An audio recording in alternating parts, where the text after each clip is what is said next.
Disclaimer: the information and education material contained herein is meant to promote the general understanding and dialogue of GANs processing. Such information is not meant or intended to serve as a substitute for a healthcare professional's clinical training, experience, or judgment. For patients and individuals, such information is not to be a substitute for professional medical, therapeutic, or healthcare advice or counseling. For medical issues or concerns, including decisions about medications and other treatments, readers, viewers, listeners should always consult their physician or, in serious cases, seek immediate assistance from emergency personnel. Prescription information, procedures, and use of medical devices information should be undertaken only by properly trained and certified medical personnel. We specifically disclaim any warranties, express or implied, including implied warranties of merchantability or fitness for a particular purpose. Such information is provided, as is, and is believed to be accurate at the time of its publishing, but it is the viewer's job to evaluate the accuracy of any information found in this presentation. Every case presented is of their own experience, applied by themselves for themselves, and it applies to their case only.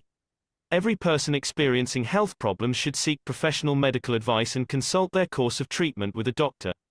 The processes of plasma balancing described herein are a natural process which supports the body but does not replace medical advice or therapies one is already subject to.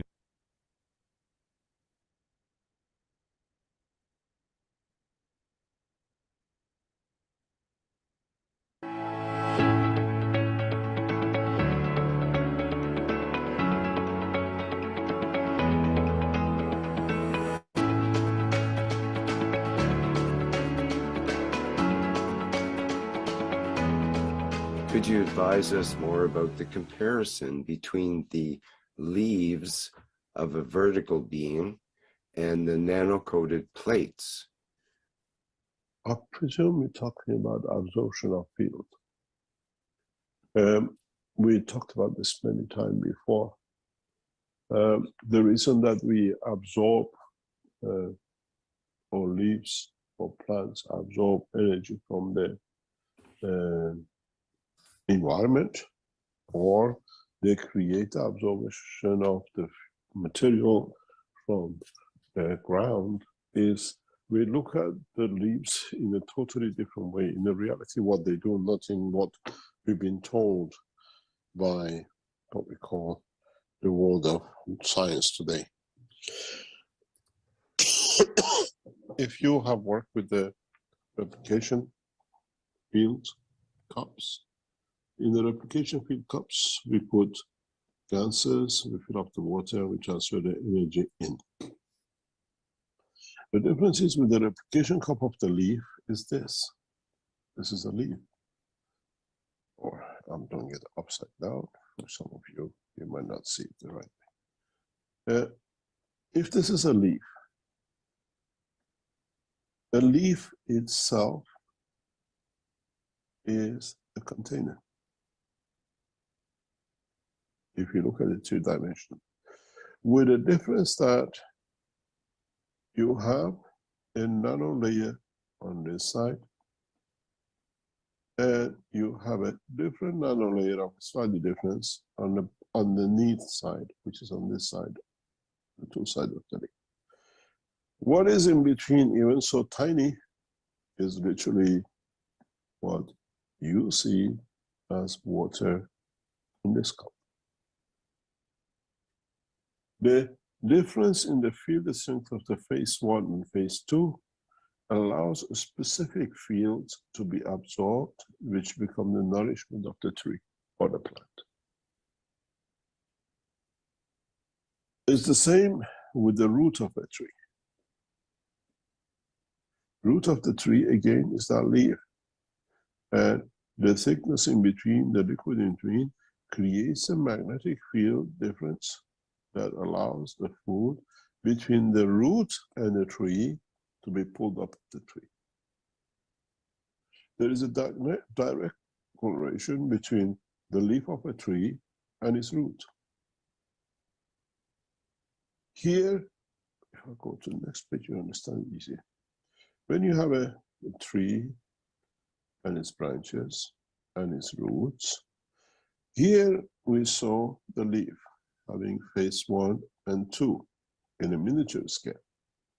Now, this in a miniature scale becomes 1 and 2, which creates the flow of the sap and the return of the nourishment and what the earth needs to give, or the plant takes from the earth.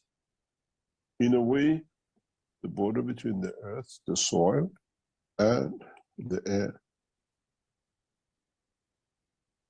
If you notice in your gas system, when you put the plates, you see circulation of gases.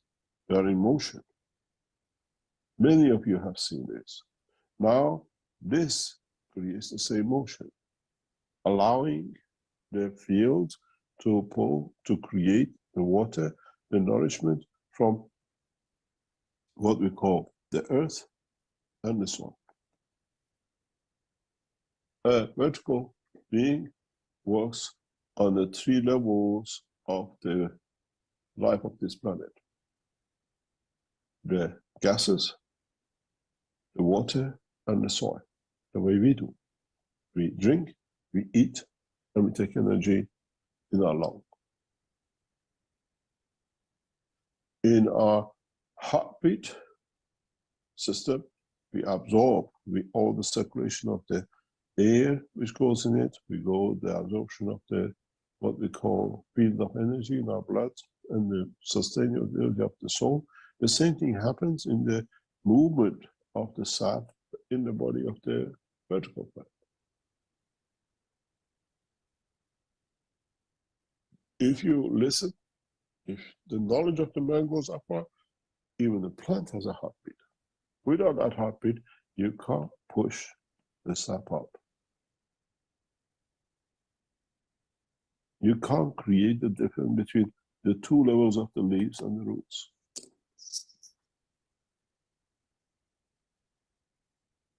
Again, this is different nanoparticle space. This is a different nanoparticle space, and the difference between the two creates.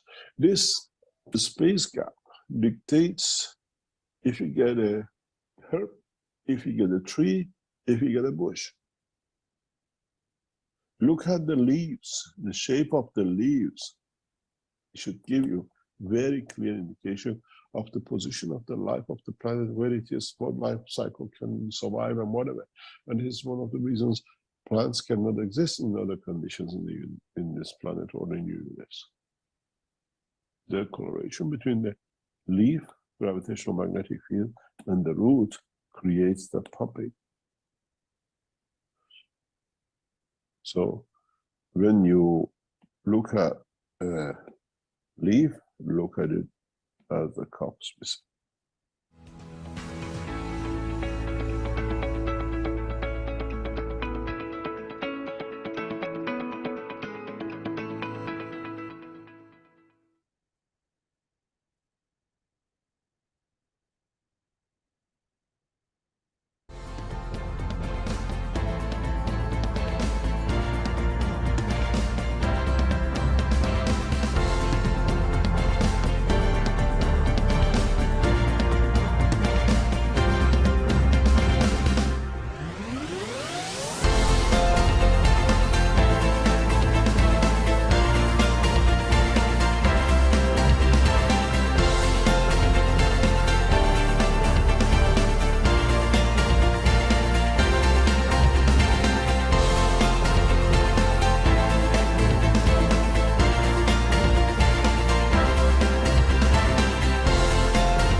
Hello, everyone, and welcome to the 543rd Knowledge Seekers Workshop here on Thursday, June 20th, 2024. This is a broadcast of the Keshe Foundation, Spaceship Institute, Education Department, and part of the public teachings in English. My name's Rick Crammond, and I'll be host once again for the 543rd time here in this continuous series of workshops that's been ongoing for over 10 years now. And we are happy to have Mr. Mehran Keshe once again, the most regular guy in the universe who's always here for these workshops. Thank you, Mr. Keshe, for being here, and please continue. Thank you very much. Good morning, good day to you, as usual, whenever, wherever you listen to this series of knowledge seekers from Keshe Foundation and Spaceship Institute.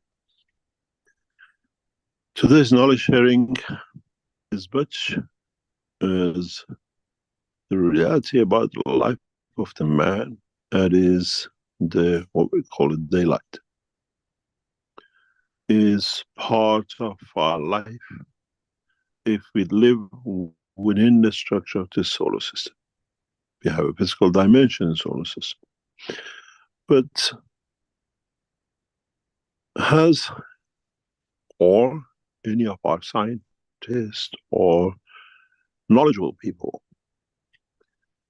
have looked to see where is the sun of this galaxy?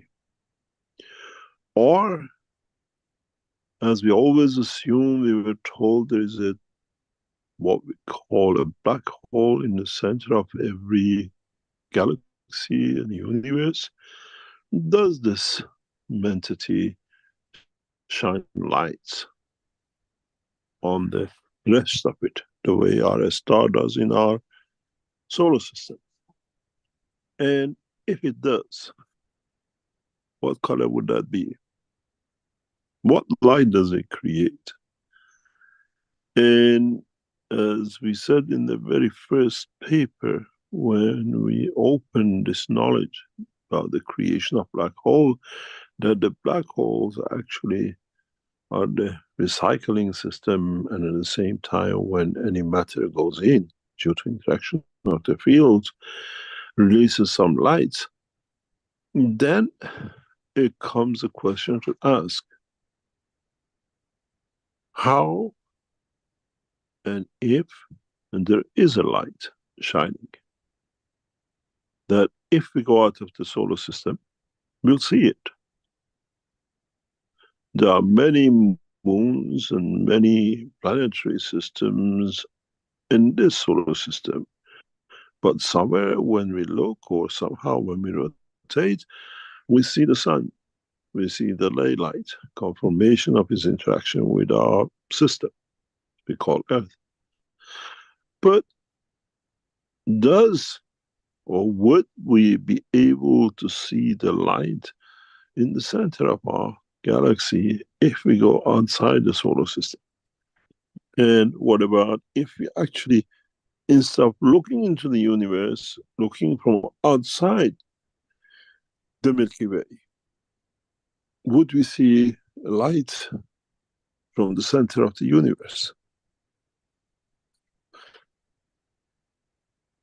If we understand this, and if we can elaborate on the knowledge of interaction of magnetic fields, then a new horizon of knowledge opens up. Totally unknown, but known to us because we have seen it on Earth. When the field of the Earth and the sun interact, we get the daylight. So this time we are not on a planetary system. This time we are in the space between the solar systems, between the galaxies. And the light of the center has to interact with us direct. And how would that light, how would that energy will change us, will affect us? Would it enlighten us to see the whole of the process of the creation in the galaxy, or the process of the creation in the universe? As there is no intermediaries, there is no sun to have a solar system to cover us, there is no galaxy to cover us, that we are within it. Then, when we go out of the solar system into our galaxy, where we have no light to interact with as we are outside the system. And would we see a light in the center of the galaxy? And would we feel fields which come directly from the center? And as of the last week we were talking, would we, if we go out of the galaxy, the light shining from the center, which is from the creator, would we be able to see it? Would it interact in the vision of the man if we are traveling in a body of them? Or would our soul will interact with this field? We'll be enlightened. And what would it do to it? This is one of the conditions, one of the dilemmas that the knowledge seekers who go through transmutation and through the same as transportation in a coming time in the openness man of the universe will face.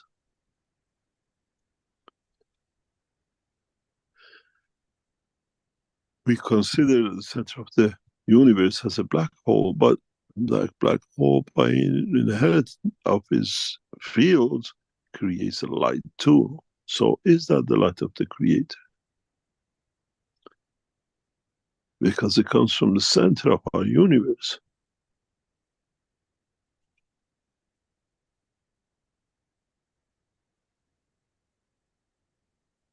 Then becomes the question to ask from us: does it matter if you are within the physicality of the man? If you're on the planet Earth, if you're outside the Earth, if you're outside the solar system, if you're outside the galaxy, or maybe outside the universe, in unicos, would we be able to receive the light, the information or enlightenment from interaction in the field of our souls with the soul of the creator?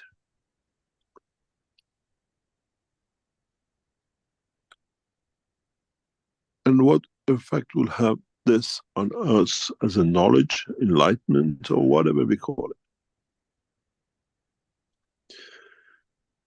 Many of you knowledge seekers which start going through what we call transmutation, we will see the light. Because you can and you have the ability as a simple soul, as a single structure, to travel the span of the universe. And maybe unicos.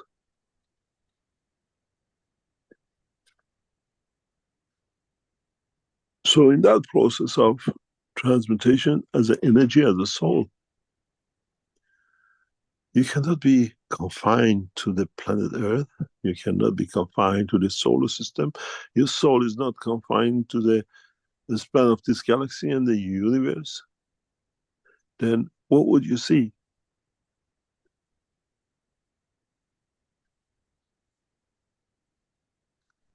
What will you observe about yourself?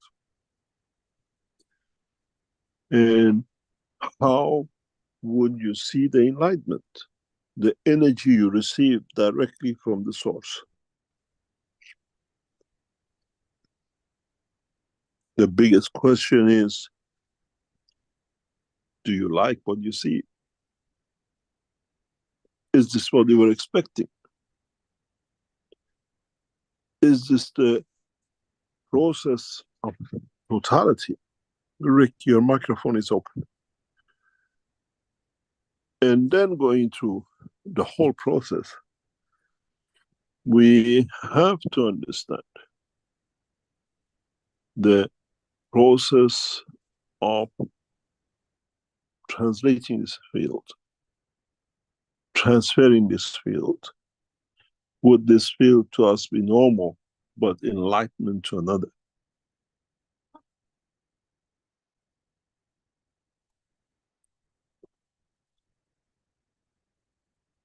We're getting very close to a phase of transmutation for many of the knowledge seekers in the next few weeks. And some of you have already managed to achieve it. And you will see this light. the first times you deny it. And as you start understanding the process, you'll take it as your guideline, as your, what I call, light of the knowledge. You will see the sun. You tell us, I've seen the sun, I've been in the sun. But is this the sun of reality, the sun of the knowledge? Is it the sun of enlightenment? Or is it just merely the sun as a sun?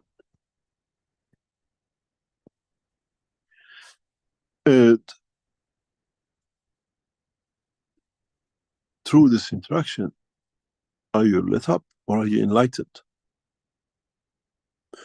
And many of you, which go through this transmutation system, through the transmission structure, have to be conscious to ask yourself, do I see the light of the Creator? Or do I see the light of a star? Or do I get enlightened by the knowledge of the Creator? And what do I expect from it? And what can I do with it? Many of you, in the past 2 years, this June, this month, is 2 years since we started these processes with the systems, tell us you've been to the sun. But knowing the way you travel,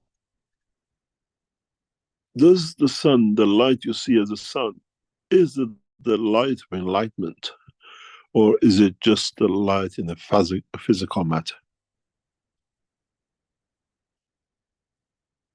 Then, once you see that, for you to test, you will understand if you receive the answer through the soul or you receive the answer verbal. In a way, you don't need to talk to be enlightened. You don't need to be talked to be enlightened.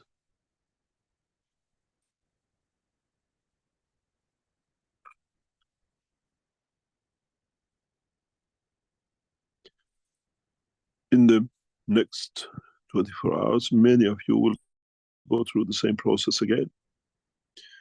And in that process, we will ask you to do many things and choose position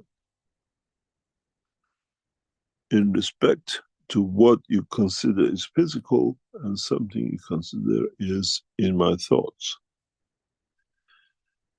None of you will be wrong. You're all correct in what you see, because you see according to enlightenment of your soul and the knowledge of the time, space, and place.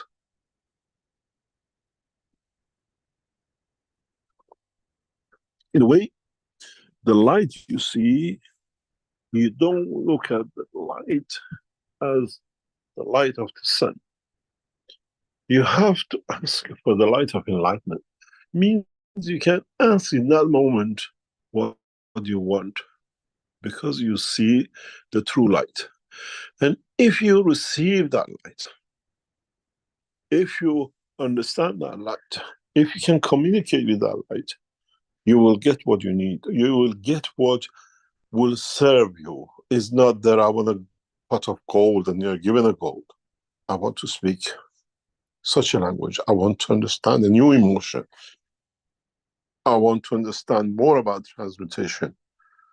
And then you see, by seeing that light, if the enlightenment of the knowledge of the universe opens up to you. And how do you interpret it? What's the interpretation of it? How can you apply it in the dimension of the soul which you travel? And would you be able to apply it when you convert, when you land, when you take back in the shape of physicality? Now you know, many of you have traveled to the sun. Many of you have seen the sun the time of these transmutation sessions, or when you went through the system in Linz. But now comes to understand what is there that you see. And if you master this point over next times again and again, you will find this is a switching point where you go from France to China, and you go through this point of enlightenment, and you speak Chinese. You understand the whole culture because you'll be enlightened by the light of the knowledge. But you have to know how to switch. You have to know how to bring it in, and you have to know how to use it. So when you go back and you become a Frenchman again in a few days or hours or weeks, you go through the same enlightenment. You don't turn up as a Frenchman in the middle of Paris, but speaking Chinese because you just departed from China through transmutation. And we will see this. We know this. Many of us, we heard many people talk about when they go over or they cross the line, they see a light. This light is the light of enlightenment, not light of death. And we see that and you understand this in a different way when you're transmuting. You don't see that at the end of the line that you change and you die and it was so peaceful. You know, this is a sign of me to get to be able to achieve, to have the possibility of going through. It's like a sound barrier. You have to go through it. You see the light. I learn French. I want to learn German. I want to learn about the history of the universe because it's all there. This is a switching point. Now, especially in the last few sessions, last couple of months, on the Friday sessions, a large number of knowledge seekers have been battling with this. They go to the sun. I went to the sun, but did you stand still that sun? When you go, you can ask for enlightenment, you can ask for the knowledge, and it'll be given to you.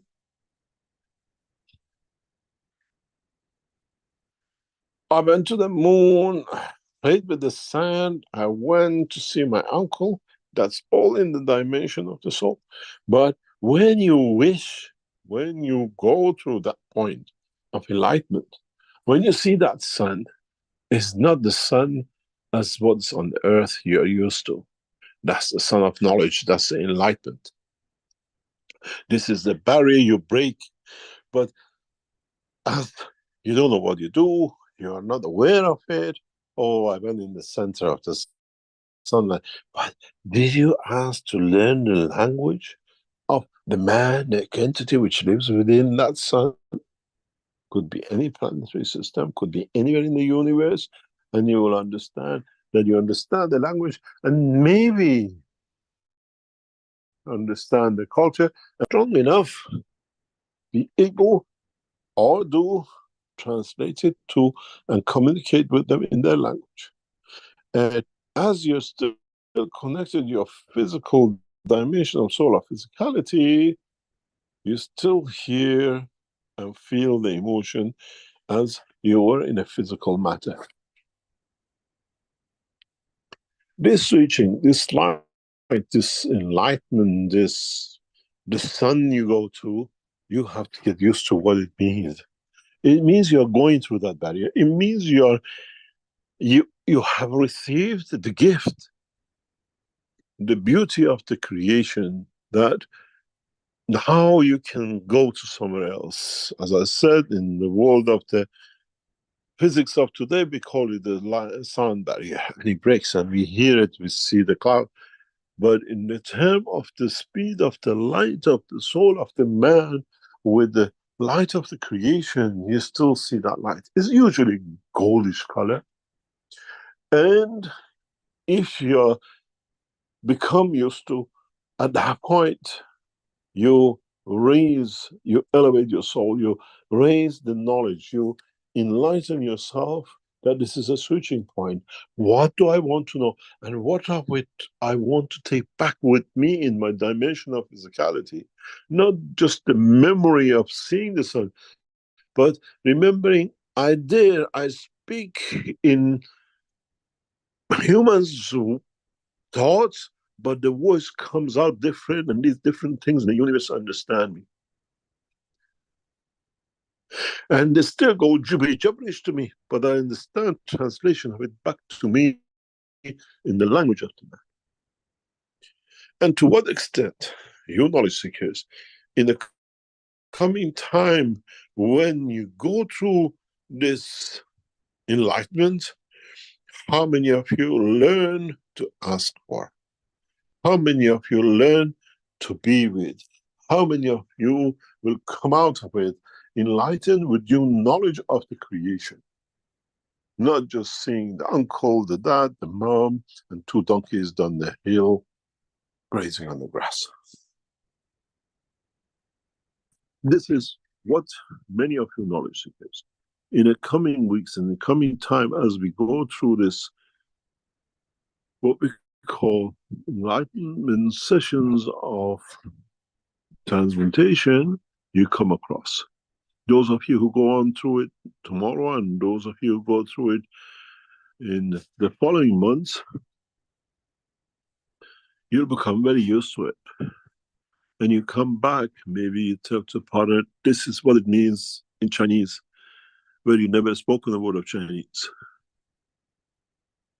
Because in the light of enlightenment, you wanted to speak Chinese. In the light of enlightenment, you wanted to be a physicist, understand one part of the physics which has never been understood. And then, if you become good at it, you do it quite often. In a way, universe becomes your encyclopedia. And instead of going on the mobile phone and going to Google and Google it, in a way, you plasma pattern work it. You go to the light. And this is how man will progress. Those of you who understand the process of transmutation will gain the knowledge of the universe. You tap in into the light of the knowledge of the creation. And many of you knowledge seekers in past 2 years we've been with you, you have said to me, I went to the sun. And many times I said, do they know what they're talking about?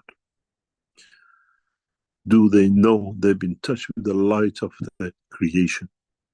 The knowledge of it, the understanding of it. And next time, when you want to understand how a structure works in the universe, you read something in the newspaper or you hear something in the news that there is such a structure in the universe, you go through your transmutation phase, which you have trained yourself, and you see, you can go to that point of the light to see the light, and you ask the light, how does this work? Show me.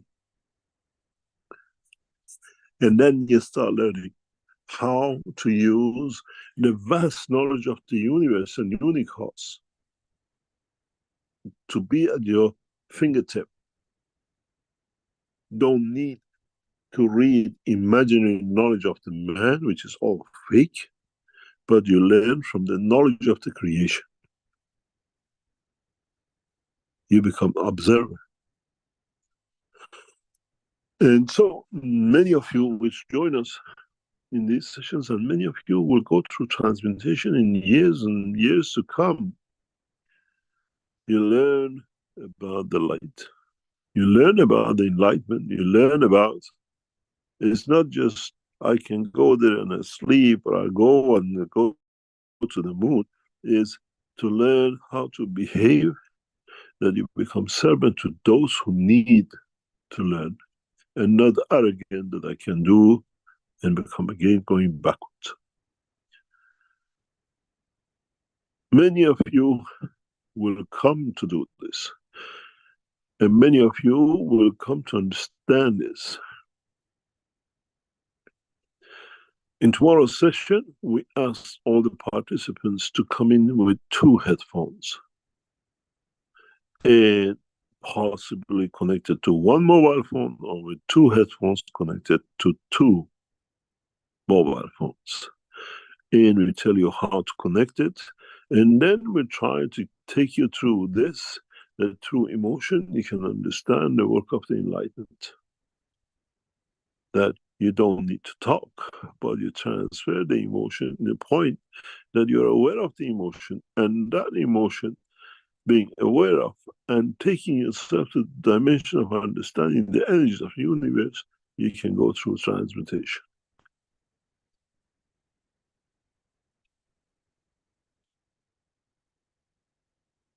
So those of you who been there, those of you maybe by training or by accident or whatever, come to see this light, the enlightenment light.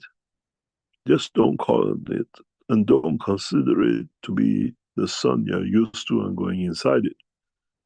Try to ask a question of it. Try to live with it to see how it lives and build a new future for mankind and for yourself.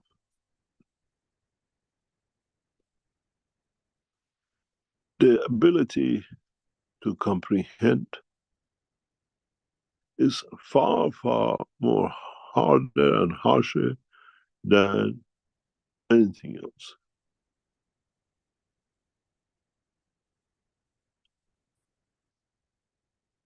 In the coming time, many of you as knowledge seekers, from now on, when you go through this system and you go through to see the light, if you become fortunate enough to do, please do not jump in.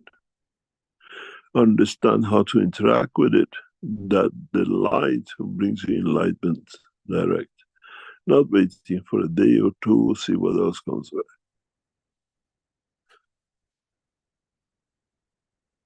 And when in the future mankind learn this, they know how to transmute, and at what point, even arriving at the point of destination, can go back to the light of enlightenment, the soul of the man's interaction with the soul of the universe, and receive the knowledge, how to survive, how to live, and what shape you will be, what shape you are, and what are the things you need to survive. As your true interaction with this light, you tap into the enlightenment of the light of the citizens of that space, time, and place. And they do not need to be tangible for you to see. They could be just fields and energies, a combination of interaction of things. I had to teach this today because I know many of you knowledge seekers in the session tomorrow will go through this. And you have to be prepared. And we'll ask you to tap into the knowledge and see what is the knowledge. And this is the way, as you remember the first times, I said last couple of weeks as well, when you went into the Obisos in Lens, when you came, said, whatever you say, we accept. Whatever you say, because you are there to interact with it, you've been present. In the session of tomorrow and in coming weeks, we try to bring you to understand the knowledge of universe through your own soul. To not just being baffled by I've seen the sun and I went to the sun.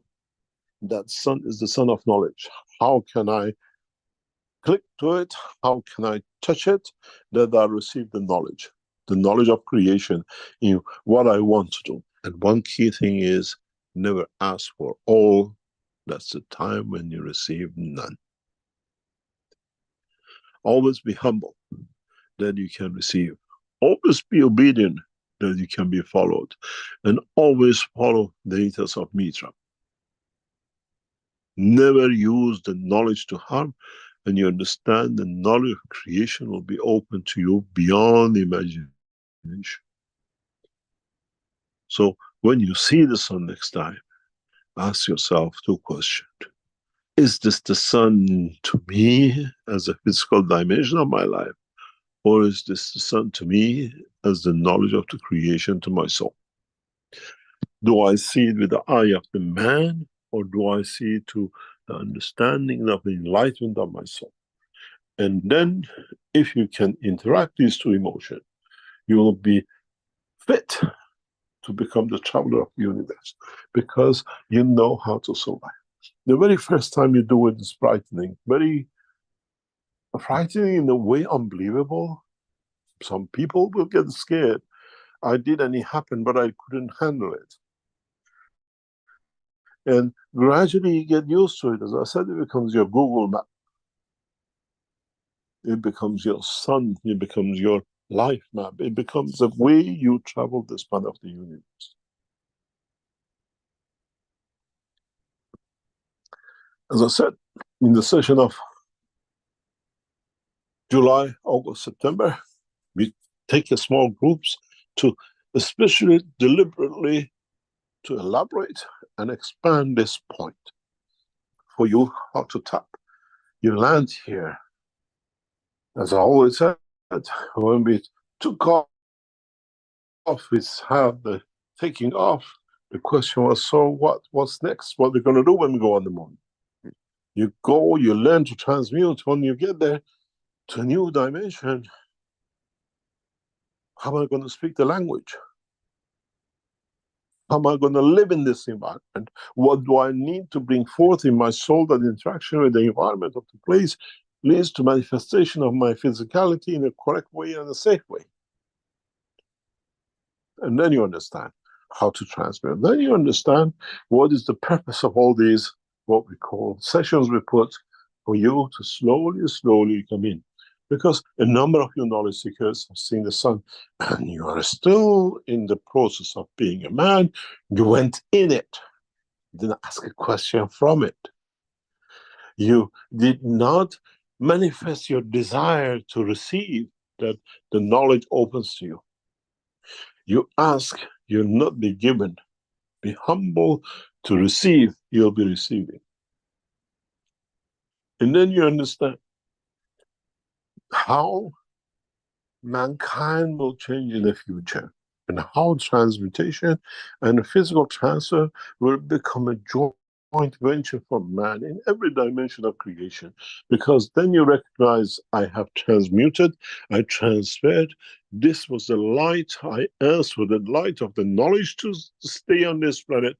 And now through interaction of being a planet with another sun, another star, I see the physical light of the place. So you enter two suns, one when you leave and one when you return, as you have to return back to the position and time and the place.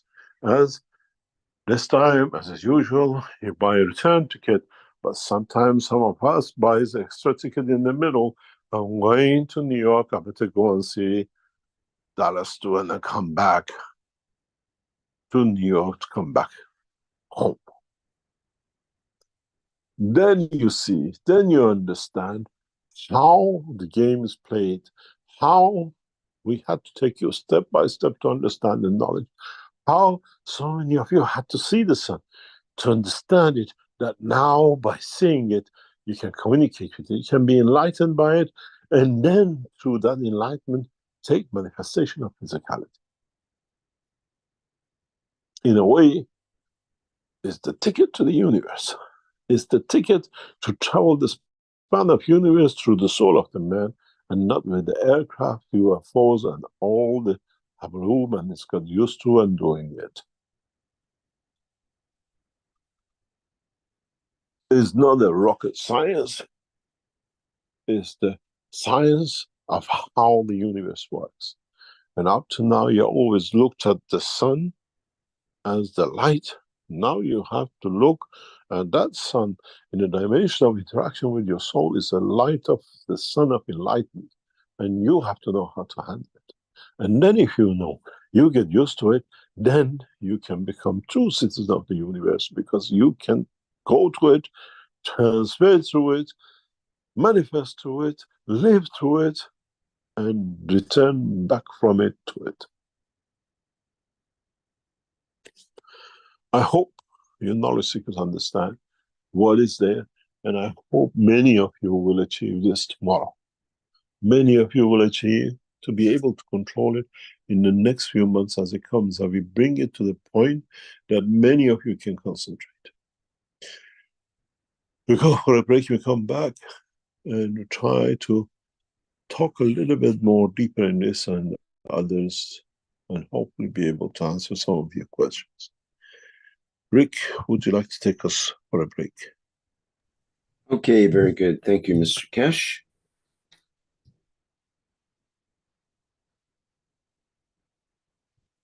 Okay, this is the 543rd Knowledge Seekers Workshop here on Thursday, June 20th, 2024. And we will be back shortly.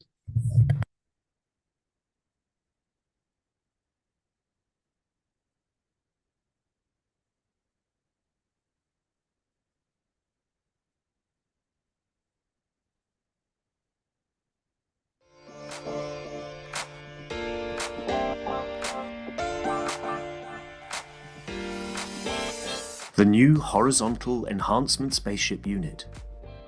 A space technology that allows us to work with the fields of the universe, creating a wide range of plasma field interactions and conditions. It allows the body to process itself from any physical or emotional imbalance. Once this balanced condition is achieved, the soul and emotion of the body can follow to find their balance and elevate the whole of the man. The new Horizontal Enhancement Spaceship Unit, technology of the future through advanced plasma knowledge.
The revolutionary new Flight Enhancement Spaceship Unit is due to be launched in June 2022, and in the same year is expected to fly passengers into space, to the moon and beyond for a day or even several days at a time.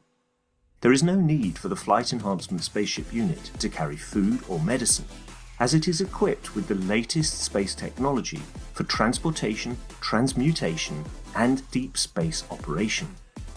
This extraordinary breakthrough technology ushers in a new era of travel without the need of fuel, food, or medicine, even during the longest excursions into deep space.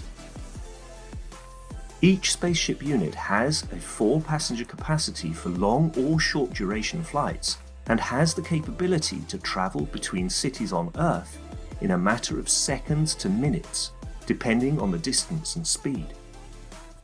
This ability to traverse massive distance in such incredibly short time is not just a breakthrough for human transport, it also completely revolutionizes the transportation of goods and cargo and will rapidly overcome the need for one of our most polluting practices, namely marine shipping, as it finally breaks us free not only from the combustion of heavy diesel, but from the combustion of any fuel for propulsion in the future. The Flight Enhancement Spaceship Unit, a new paradigm in space travel, space medicine, and space technology.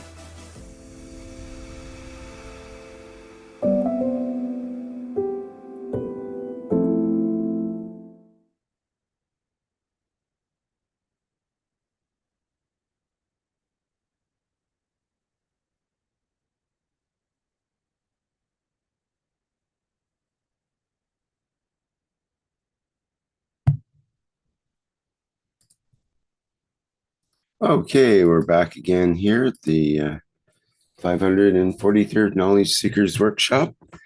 And because it's the second half, then I'll let our attendees know that you can raise your virtual hand if you would like to ask a question of Mr. Keshe. And also people can post in the Q&A or in the chats. If you have a question, a text question, you can put in there. So, but first, Mr. Keshe usually has something he would like to say beforehand. And is that true today, Mr. Keshe? Are you there? It's a short intermission. Maybe we took you by surprise. No, I'm just having a bad reception, so I'm trying to switch over from system to system. Can you hear me? Yes, we hear you clearly now. Yeah, I had to change system because I was losing you. Thank you very much. There is a couple of points we have to mention. Knowledge seekers who go to the store, you see a page comes up for asking for password. Just click to cancel and the page goes away. You go back to the name, to the same, what we call the store pages. Number of people get this. This is a default on the system. We cannot clear it out. It started a few weeks ago.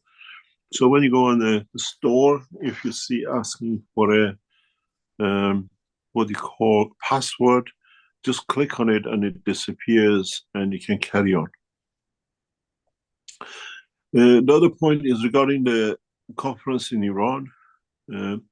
As we ask you, please make your booking online and just send us don't say it's booking for Iran, just put your reference number. We check it and it'll be done. There is a concern regarding the visa.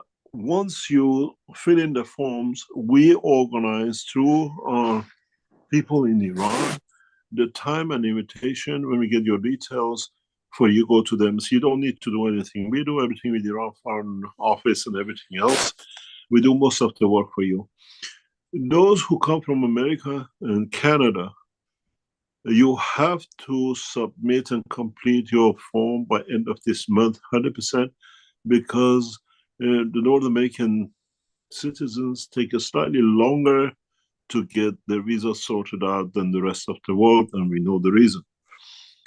And for all the Europeans, fill in the form, complete the process, and leave the rest to us. In next month or two, you will receive an invitation of a date to go to the embassy to what you call it, submit your application. We try to do most of the work for application for you through Iran. It will be organized through Foreign Office. So you don't need to go and get a visa before you apply to come. This is a lot of people tell us there is no such a thing. Fill in the forms and complete your registration and the payments, and we do the rest, and we organize. We get the embassy that you have to go to, it doesn't matter which country, to get the visa stamped, or you send it by post and the rest of it. This will be done. It has to be done through a specific website in Tehran. They'll organize it for you. There'll be a lot of job in Iran for our team, but that's the only way we can sort it out. The conference for Iran after end of June will move to 20,000 because we are asking and inviting a lot of companies, a lot of space organizations to attend because there are other dimensions into the work. And please don't come back. I filled the application form, but I'm too late. We have to stick to it because then you're going to cause us problems on the other end. Complete your application form before the end of the month. We are going through a structure that we can support you all the way through, and we try to see how everything else can be done to make everything easy for you.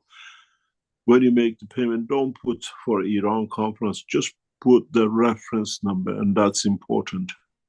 And then send us, this is my reference number, or you fill in the form. We see it as usual as a sales, a donation sale through the Keshe Foundation system, and we handle it ourselves. The meeting for next July, August, September, and October is already been set up on the Keshe Foundation website, I think from late last week or early this week. You can book for these sessions. The monthly sessions still will be on the third, what you call, Friday of each month. And you have to state where you are in that week. Some of you might be traveling, it's the summertime. You won't be home on that day. We give you an alternative time, 2 or 3 of you. But you could be on holiday, you want to be on it, but you were in, let's say, London, now you're in Los Angeles. You want that week to be with a group from United States, not the group with Europe. We try to keep this to very small groups that, as I said in the first part, to start teaching you for the process of transmutation and everything else, and to be ready. It'll be very exhausting time for us. It'll be very time consuming, but we have to go through this in the next 3 or 4 months so we are ready. And then when we meet in Iran, most of you I'm sure, then you go back getting ready for a full transmutation and the rest of it on a frequent basis till we meet in Washington in the United States sometime in 2025. You got to remember, do not be worried or baffled by what you hear in the news about Iran. You are welcome home, and everything else is fairly open. The position and the process is very simple. You stay with the Keshe Foundation team, you're there, and if you travel, we try to create you with some knowledge seekers to be able to travel around Iran. They'll be pleased to be with you, to guide you if you're going to go to Shiraz or Tehran or whatever, that you have another knowledge seeker with you and connection of the love with the knowledge. We won't leave you in Iran, you're on your own for 7 days. Knowledge seekers try, with the Iranian knowledge seekers, try to show you the hospitality and the beauty of Iran. But please complete it before end of this month by your application and everything else. I call that send an email does not count. Application form has to be filled in. You have to fill in that we have a number. We can track record it, and then you get your emails which come to us, that all the correspondence about your visas, your tickets, and where to meet, and the rest of it. Again, many people ask me, why do we have to meet in Vienna? Because a lot of people who came to China got stuck. Some people had to buy 4 or 5 tickets, couldn't get in, and all sorts of problems. This way, if anything happens, we are in with the Iranian officials, we can sort everything out straight away in Vienna. That becomes a smooth flight back and forth. One important point for you as knowledge seekers is try to understand the work of the Keshe Foundation through plasma, through magnetic fields, because from now on and forward, we will moving in the dimension of the fields, understanding of the fields, and collaboration and cooperation between the field of the matter state and the universal state. The way as we explained, nitrogen converts between the carbon-14 and carbon-12, and what lives in both dimensions, nitrogen. This is what you have to learn.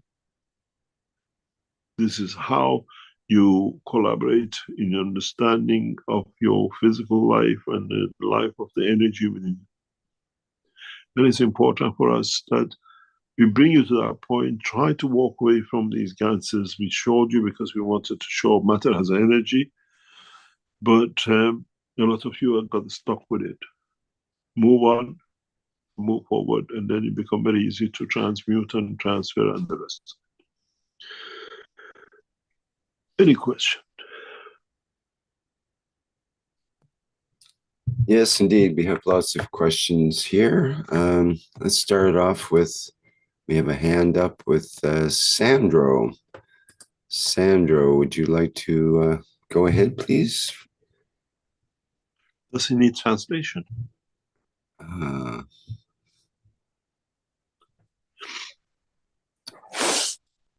Sandro usually needs translation from Italy.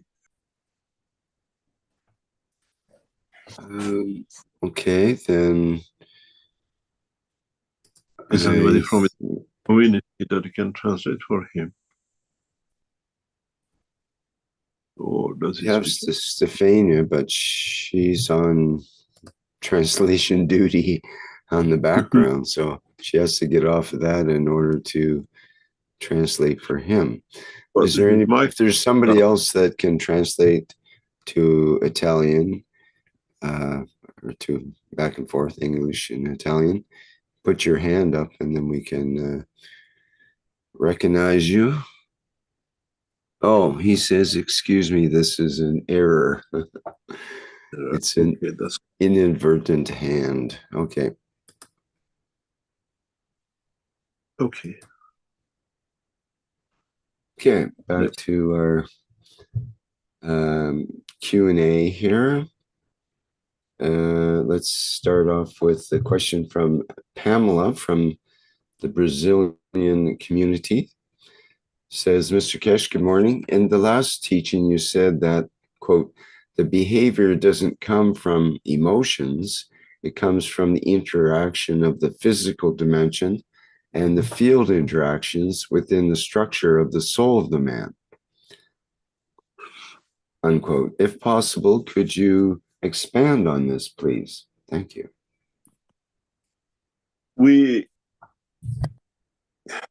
Emotion comes from a non-dimensional.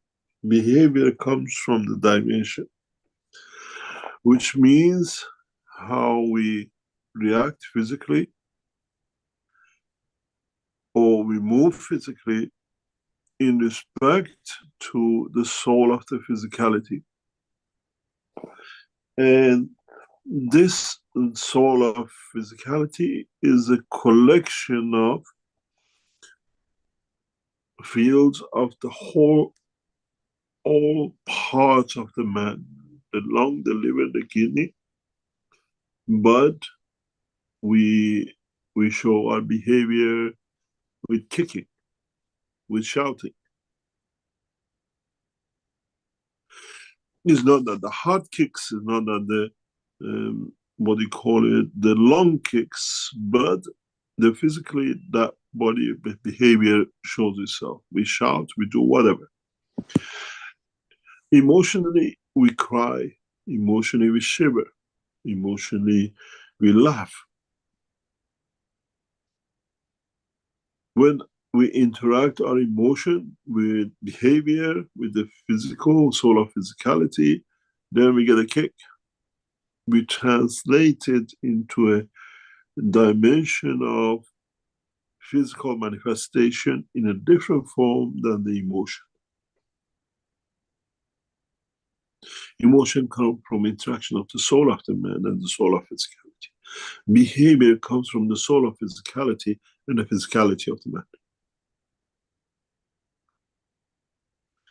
Behavior can be controlled because it's outside entity of the soul. But it creates a field strength that the soul of the physicality in interacting with the soul creates an emotion for it. And if you understand this, it becomes very easy to be able to separate it. A child which shows tantrum, shouting and kicking and whatever when he doesn't get something, that's a behavior. It comes from the physicality and the soul of physicality. Has no emotion to it. Maybe the emotion triggers it. And then the soul of physicality manifested. And in a way, it's very much connected with the physical life behavior, where emotion has a feedback into it from what I call the back door. We are nasty all the time, or we are joking all the time. There's no emotion, this is our behavior.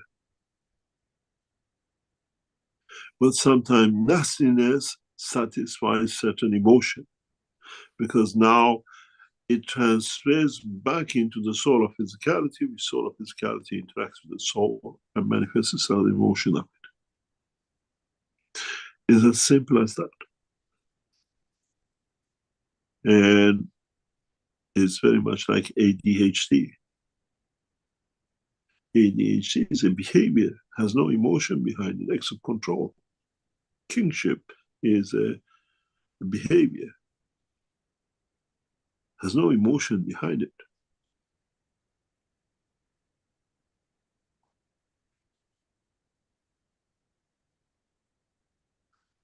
And once we understand this, we know if we are even in the dimension of the physicality or the dimension of the soul. Any other question?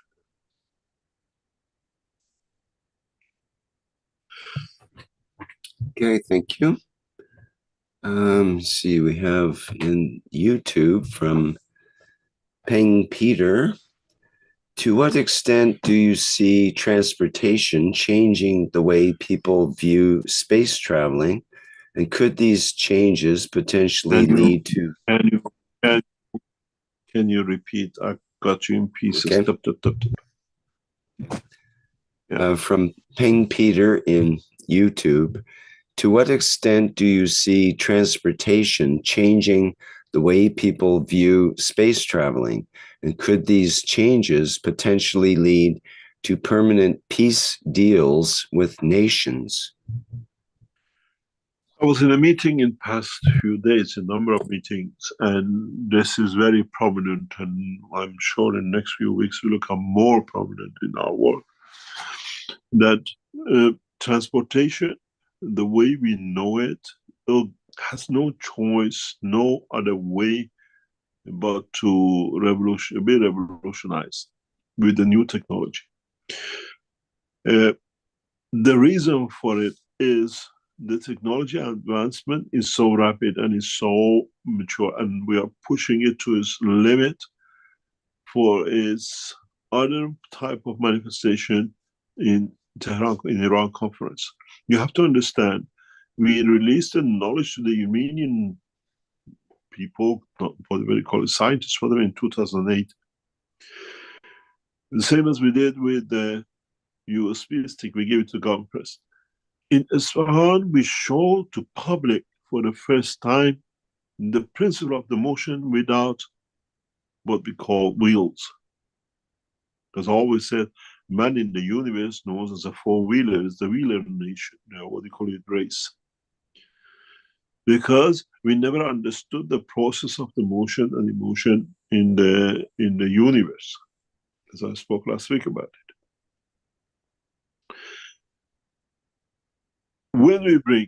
When we show the what we call the process of lift and motion in Isfahan, this will change the course of humanity, because we are not dependent on being on this planet. We are not dependent on fuel of this planet. We are not dependent on the surface of this planet. We become part of depending on the universal energy. We depend on the environment of the universe without the surface, without touch. And this will change.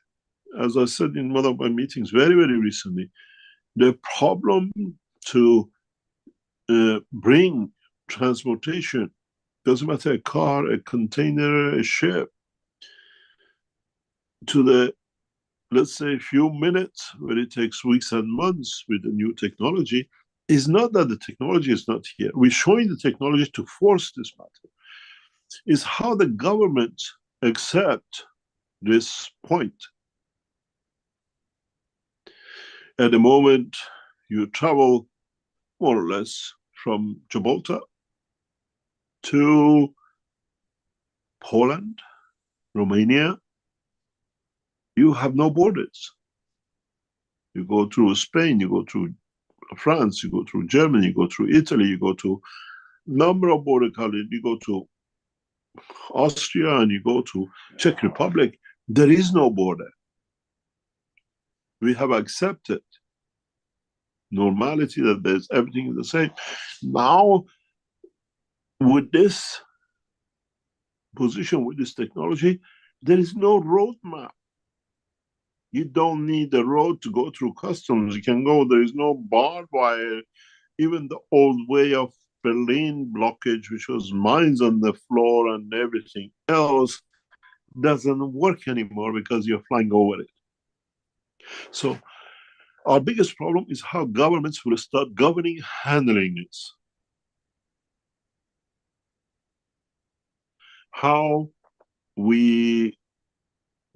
government literally allow you to manifest yourself. They're worried about transportation. Transportation creates a bigger problem for government.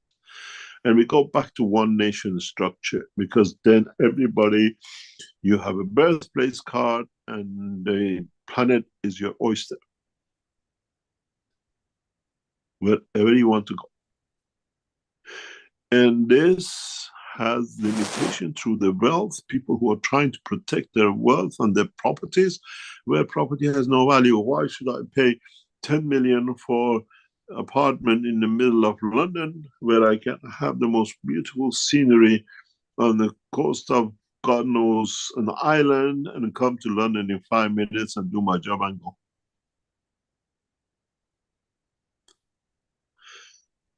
This is our problem.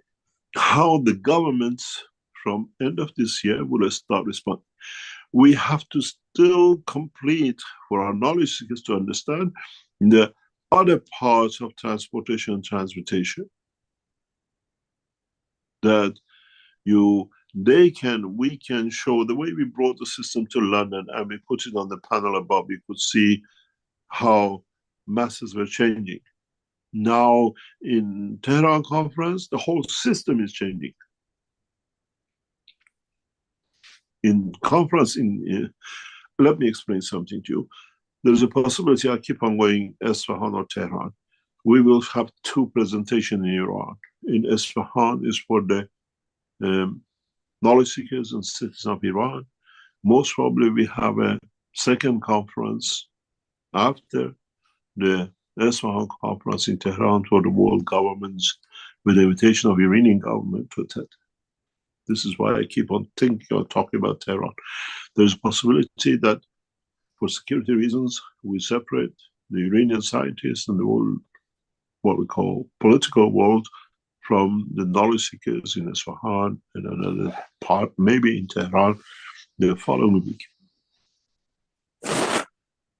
Then you understand how the technology will force the change. The reality is, from end of this year, beginning of next year, when this technology is shown, as I said many times, container ship is finished. Today, we ship a container from China, from middle of China, has to go to Shanghai or to another port, 6-8 weeks. There is a Straits of God knows problem, I call it, in end of the Suez Canal, and then going up, getting to the port, let's say Hamburg, and then coming off, and then going on the road to be delivered in Frankfurt. With this technology, with this delivery, you pick up in middle of China, half an hour later, you're in Frankfurt. What happens to all these ships? We we're discussing it. This is what has been my daily battle for past few weeks. We are changing the whole structure, and we have to become the center for all this together. The container ship will go through the wall. The aircraft industry will hit the wall. The car industry will change. The communication, transportation will change in the next 5 to 10 years. We will not even recognize, in a way, what we have today.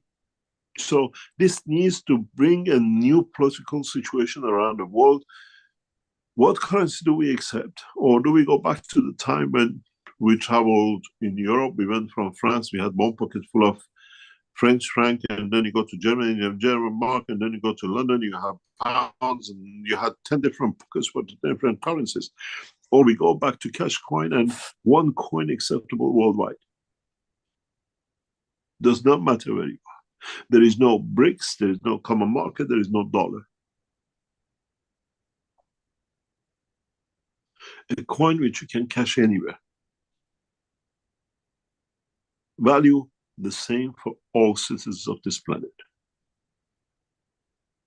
There is nobody who gets paid because I'm a doctor 150,000, and a guy who cleans that doctor to be a doctor gets 15,000.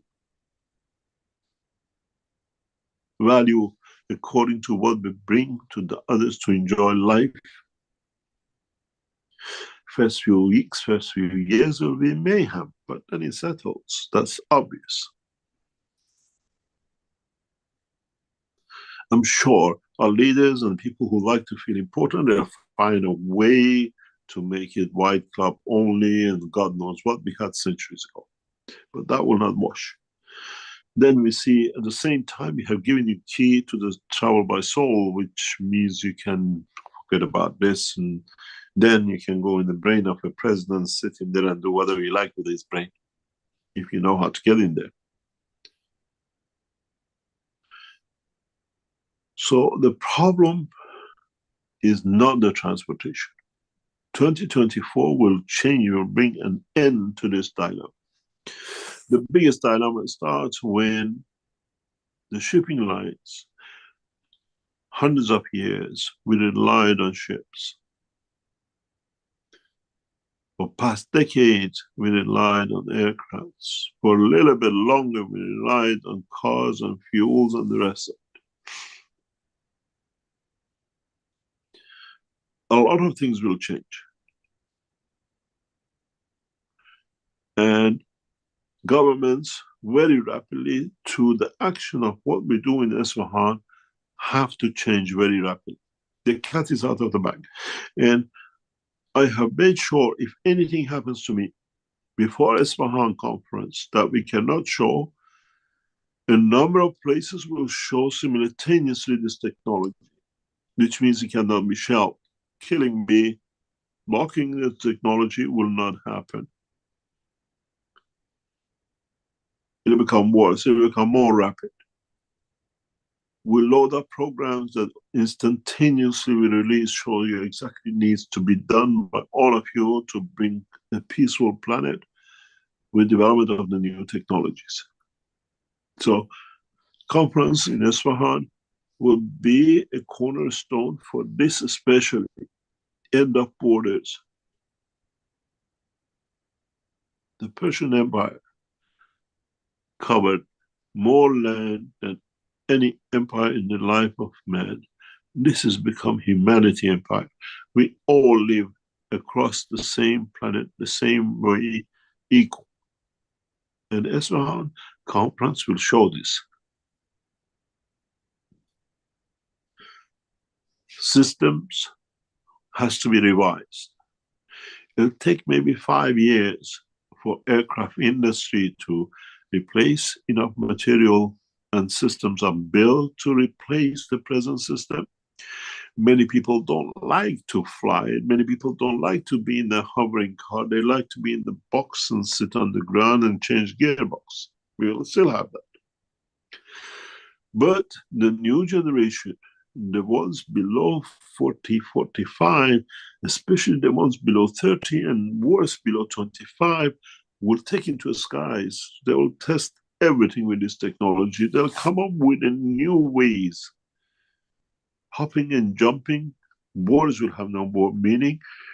And we see that this will come to the point that literally you carry not the control, but the system method that wherever you go, like now we have this, all the countries around the world have this machine, credit card reading. We have a reading of the card of our ID, where we are from. And the beauty of it will come in later time that you are never out of cash, you are never out of money. Your credit is made by other men who have made a credit that collectively will live a peaceful life. It's not communism. It's understanding that we can still live on the universal structure of peace and have everything we need. No child will go hungry because he cannot pay at the supermarket, because we all work toward that end, that we all receive and live a good life. This is not a dream. You will see the changes. It's not a border in Gaza that you can close and bomb the people in. You'll find out people will live right across the whole of the structure. This will bring in distances places which man loved to live, but he couldn't because of the time-space dimension. Too far, there is no water, there is no electricity, where most probably you will see in Iran conference, the new technologies which Keshe Foundation has hidden from you, and supplying, delivering a collective, what we call need of the man in one package. I'll explain this in Iran. When we come to it, you'll understand. It's not damaging the order of the life, it's bringing order to life. This is the way we look at it. And it'll take years for systems to be built, to be adopted for all the cars, not to have batteries, not to use CO2 burning systems, and the rest. It won't be. Once we show the whole thing to kick in, you have to understand all the jobs in Airbus, Boeing is gone to the wall. All these jobs of producing electric batteries and all this will go to the wall. And all this petroleum control, we work hard that suddenly the prince of so-and-so buys one more jumbo jet for 400 million. He raises the price by $1 or $2 or $3. We all pay for his pleasure. All this will go. And we'll see the process. We are not the dreamers because we are a scientific organization and we have built a system to do the job. And it will do the job. So how will it affect the transport? You will see. How many of you will be on your skating boards and change some of the car bits, and you cross the border instead of going through customs across the other way.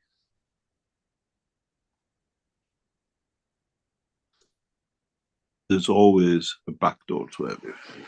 And what would it be in a position, this what we call human smuggling, would it be existing anymore? Not really, because the way you smuggle them in, they smuggle themselves back home.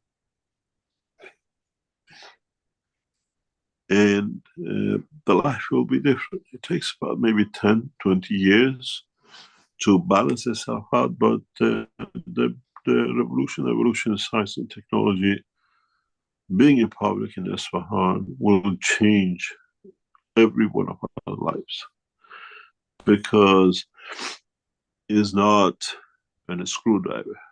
In essence, is the system which our lives depend on it, and we are used to it, but now we do it slightly better. We Used to be living on the back of a donkey, and now we drive cars and we fly. And now it's the time to move from the donkey of a jumbo jet into systems which have no damages and no waste. It have a huge effect. I see more or less every day nowadays. I'm battling with it and handling it and talking with people who try to understand, but they still don't understand the totality. Any other question? Okay, thank you for that. See, we have Marinez with the hand up here. Please go ahead, Marinez. I'm sure Marinez will take you to show you the whole of Shiraz and Isfahan and Tehran, whoever you're lucky to be with her. Hello. Hello. Hi, Marinez. How are you? Okay. Thank you very much, sir. Thank you for being with us. Thank you for all these beauties. You're taking us little by little where we are supposed to be. Thank you, Rick. Mr. Keshe, you talked about nitrogen 14 on Earth and then C14 on space, and how nitrogen changes to carbon 14, and what's the role of carbon 12 in here then? Carbon 12 is a matter state. Carbon 14 is space energy transportation connection. One is for a matter state and one is for a plasma state. That's all. And in carbon 14, with its affinity to releasing energy and storing at the time of release, is interconnection between the what you call the cosmic rays and the matter state rays or communication line, which is carbon 12. It's a line of connection. Yes, thank you very much. But So, there is something, let me explain this a little bit. Hydrogen on its own travels the span of universe. But in a plasma state, as a field, we use carbon 14. As a ray, we still see the properties of hydrogen. And it's important to understand this because then in so many ways in the future, when we go deeper in understanding the process of transmutation and transportation, we step down to and then step into matter state. One is attributes of what we call the rays in energy level, not in matter state as hydrogen or carbon. And one is the field interaction, which is a collection of the field with ray strength. Okay, what's your next question? just wanted to ask about hydrogen, which you answered already. Thank you very much. Thank you very much, sir. Thank you very much.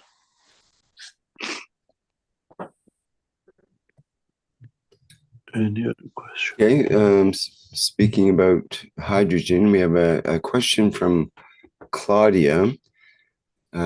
She sent this to me. It says, hello, Mr. Keshe. In the 442nd Knowledge Seekers workshop, you said, quote, if we twist it a little bit, so if we twist it to slightly to a different angle, you get the deuterium.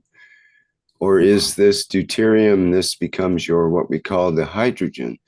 Different angle in collective plasma dictates the seasons, the field radiation, end quote. And with this information, I was trying to correlate this knowledge with the fundamental plasma. Could you please explain the relationship of the angle between our souls and the radiation created? so that we can transform our energy into a fundamental plasma? It's, to understand it correctly, is all the planetary systems work in what we call 90-degree vertical. When you twist it a little bit in an angle, you get the 4 seasons and you get the life on this planet. How the field, it's the same field, nothing has changed with the structure of the Earth. But how it interacts as a ray, as a field, magnetic field, with its environment, the direction, the angle of it, changes what is absorbed, what is given to the environment, and what receives from the environment. And if you understand this, you should answer your question. If you look at it, this is one of the very first questions I had to answer at the age of 8, 9 years old, when I understood, or not understood, I observed the work of X-ray machines. How the intensity of the voltage and the current flowing and creating whatever, and the reflection of it on a little surface releases rays. What happened if I turn it a little bit is not there.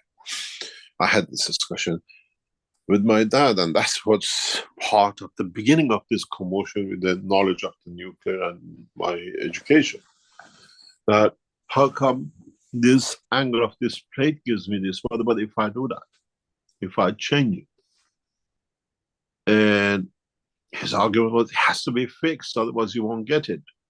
You can change the speed of the head or the, what do you call it, the flow. And I always remember this word. The kV has to be correct. I said, what's kV? Who's kV? Of course, kilovolts. And the angle mattered. And this had to be answered, why the angle mattered. And how rays are created and how rays interact. Otherwise, X-ray machines don't work. And how we can absorb them on the way. In the world of, you don't see it nowadays, but those days, years ago, if you went to the X-ray department in the hospitals, when you had the X-ray machine, X-ray tube, used to be like this, what do you call it, like a tube, had 2 brackets here. And this bracket here had pieces added to it, which was conical or different shapes in how the radiation, and they used to slot this into this part. So this is, or this material was made of pure lead, that it could absorb every energy except the energy which comes through this little hole. Or they spread the hole for like liver and that kind of thing. They use an open one that it doesn't damage the liver. The rays are spread and soft. And then they used to change the, what do you call it, the angle of the plate always was there. The field current flow in this point, which created the angles, was, what we call it, important how the angle is hit at one intensity. And so in the world of the rays, how you create them, the angle you put them is very, very important. And the interaction, if they hit this conical lead, they get absorbed to it, or they release very little energy and they come out. They don't use these systems anymore. It used to be too laborious and they get damaged because we're soft. So angle on the fields brings properties and conditions that decides how the environment and how you go through an environment.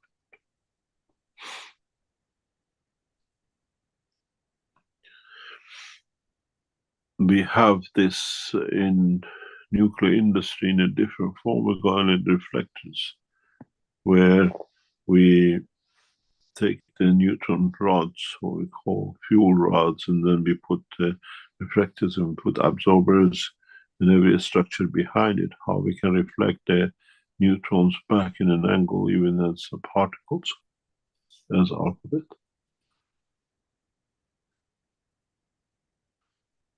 It depends how it is now with the proposed new technology, all this nuclear reactor, the possibility of nuclear reactors going out of control, leaking radiation with the new development of the Keshe Foundation in the nuclear space technology has become more or less zero.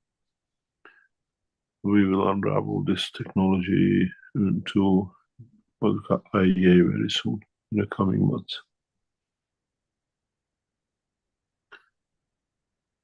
It replaces the present industry of cooling rods, what do you call it, cooling fuels, and the control rods and the neutron reflectors.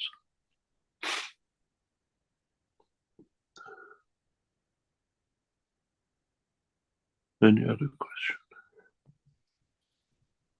Andrew mentions in YouTube that there's a lot of talk about the angle or tilt of Earth has changed and the sun is rising very early. What's really going on? Thanks. I don't know. Ask the ones who are looking at it. I don't have time to watch the sunrise.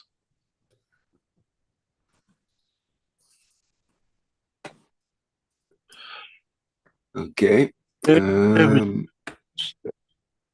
Pardon is me? a dynamic. I said everything. Earth is a dynamic system, and its dynamism controlled by fields of other planetary system and the sun and the rest of it. So it's bound to change. It's not constant, the same as we are used to, or we think it is. Carry on. Okay. In that same line of reasoning or about other planets, as a question from Utah, from the German-speaking community, I would be interested to know which amino acids prevail on Mars. For us on Earth, it is COHN. Thank you very much. Any ideas on that one, Mr. Keshe? It's not far from Earth amino acid. Our amino acid, partially and in a way, with a bit of deviation, is dictated by the sun, not more or less by planet system.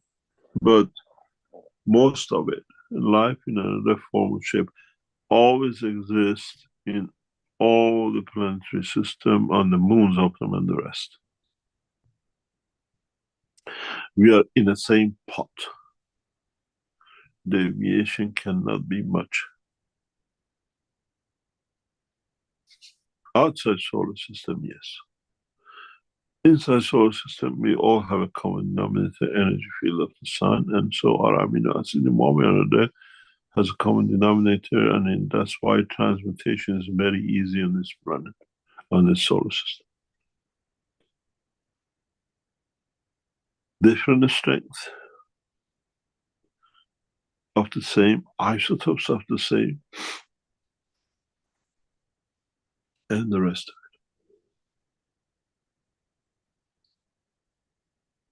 it. Any other question?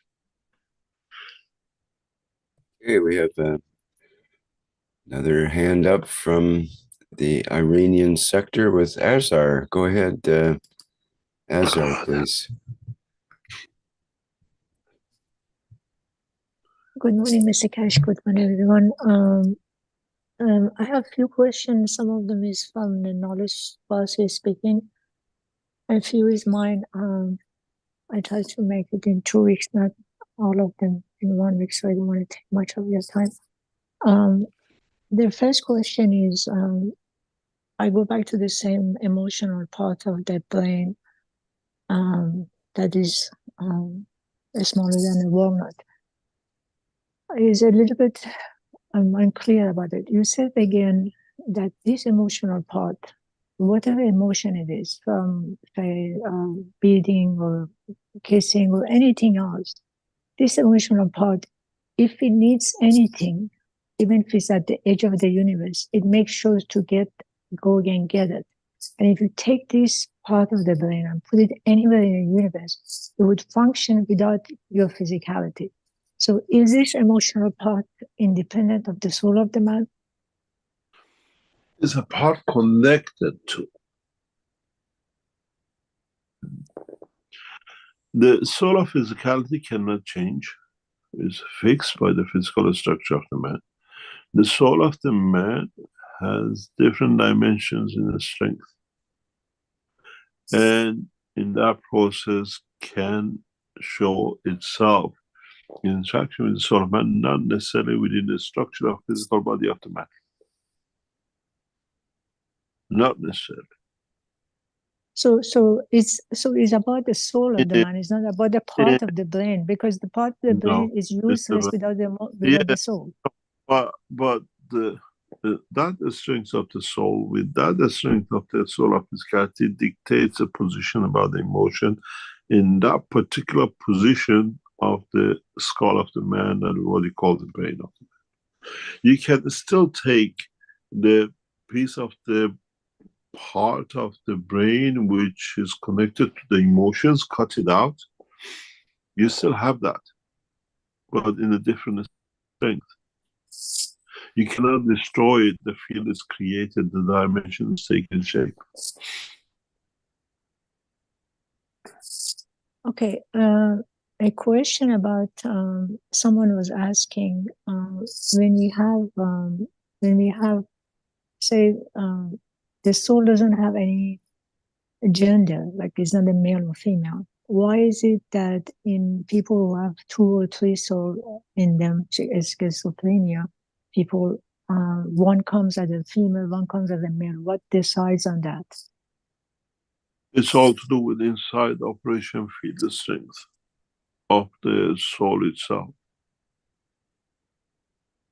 How it manifests itself with the interaction of the soul of physicality.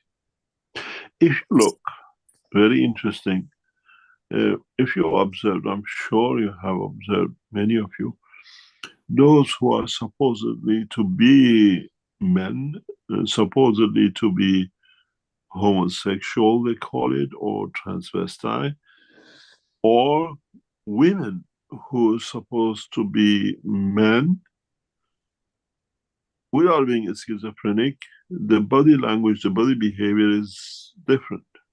You see a man with the softness and walking of a woman, or you see a woman with a macho man of the man. If the emotion inside can dictate physical behavior, why not the existence of the soul? If one soul is a slightly different in energy field, interacting with the soul of physicality manifests the feature of a woman, behavior of a woman. Another soul with different field of strength with the soul of physicality behaves as a man.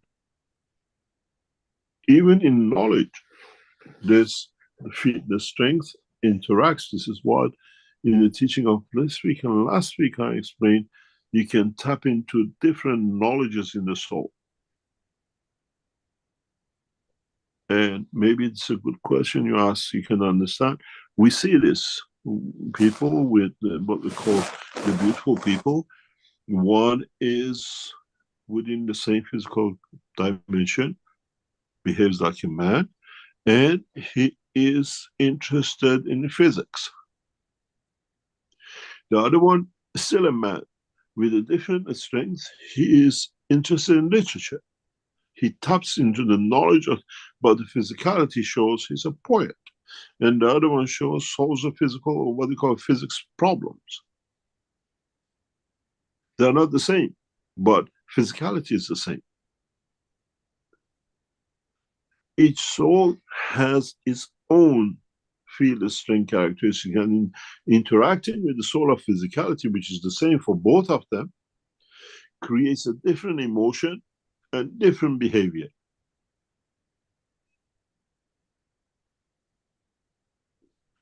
In the world of beautiful people, some of them turn up in a way. One soul is at the strength, which physically turns to be a man, very macho, wears suits. And then you have the other one character feel the strength of the extremely feminine body.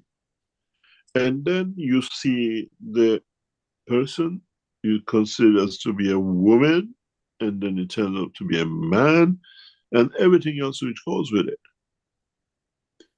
This is what I explained last week and this week. What does the soul tap into in the universal energy? The knowledge, poetry, geography of the universe, and then physicality just there to show its manifestation, interaction with the soul of physicality. Then maybe we more or less understand more about interaction of the souls within the one physical body, and different behavior, different intelligence, different knowledge. As you know, one of the best, what we call beautiful people, was been advisor to American government for many presidents.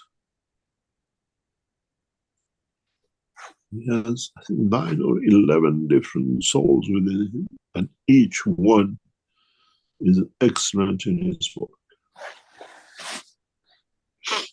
Because Mr. Keshe, is it the same reason half of the population is changing the sex because of the change of the field within them? Could be. What does what you call it in English change of hormone, and women go through menopause? What happens if we look at it in a different way, to strengthen the soul, and would that change the field effects and women never go through menopause? Yes. It has happened with the development of the science in Keshe technology, and I've seen many of them with my own eyes. Women at 70s go through the period and they just get frightened.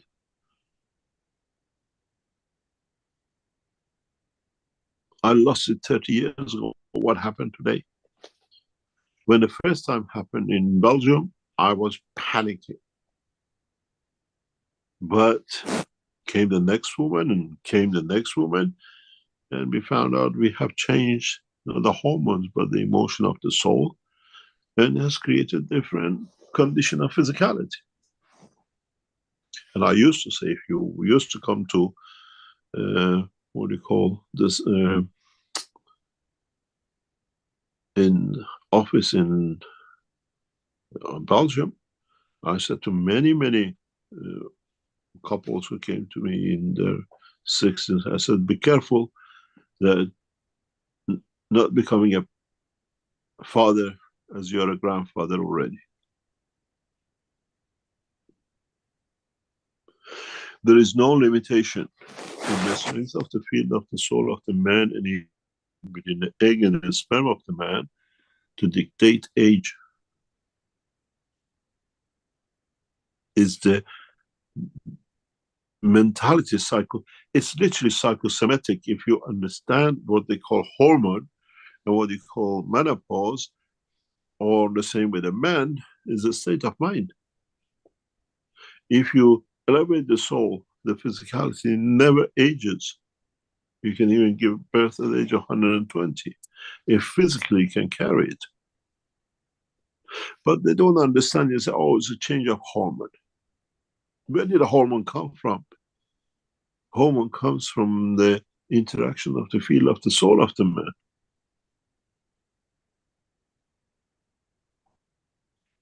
When the first a couple of people came to me and says, Mr. Keshe, we have a problem. Explain the problem. We are in the 60s, 70s. I was on a panic streak. What have I done? But then it became understood. We understood the process. And so, if you can change the soul, if you see the change in soul of beautiful people, they create different behavior. What happened when the female part comes into 50s and 60s, goes through menopause, when the what do you call it, the female part of the beautiful people at his 40s, they just start playing, but it's the same body. Yeah, Mr. Keshe, I've seen some people going to menopause at the age of 35 even. So it definitely is a reaction, interaction of this. Nowadays, through the stresses we see in the world of science, we see quite frequently nowadays menopause in the age of 22, 24. Yeah. My next question is this. The stress condition in physical dimension of the soul, of the physicality, and the soul cannot handle, and it goes to the what we call behavior, and the physicality changes. We see this quite a lot. Nowadays, we see cancer in girls as young as 18, 17, breast cancers. We see cancer of womb, ovaries, very young age.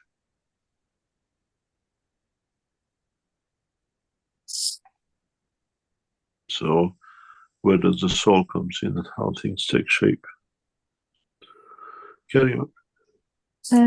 You know, I got my hands on somebody gifted us a Bible, which is, they say, is very original. So I started reading from the first page.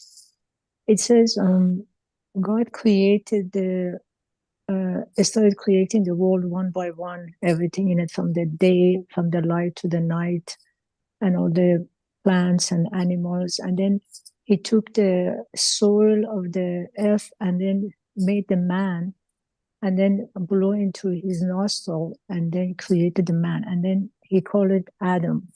And then he said, God put him to sleep, and then took one of his ribs and then made the woman Eve out of it. So because my husband was born Christian, so I went to my husband, I said, aren't you supposed to have one rib less than I do? He says, no, because this is a metaphor. Then I said, yeah, but you know what happened? Because it makes sense, Mr. Keshe, because you see, tell you, you know, I said, just wait. Do you know what happened when Adam and Eve had a fight? No.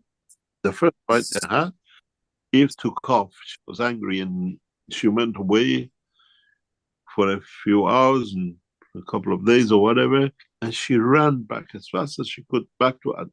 And you know what she did the first thing? She started counting the ribs, if Adam has not made another one from another spare ribs.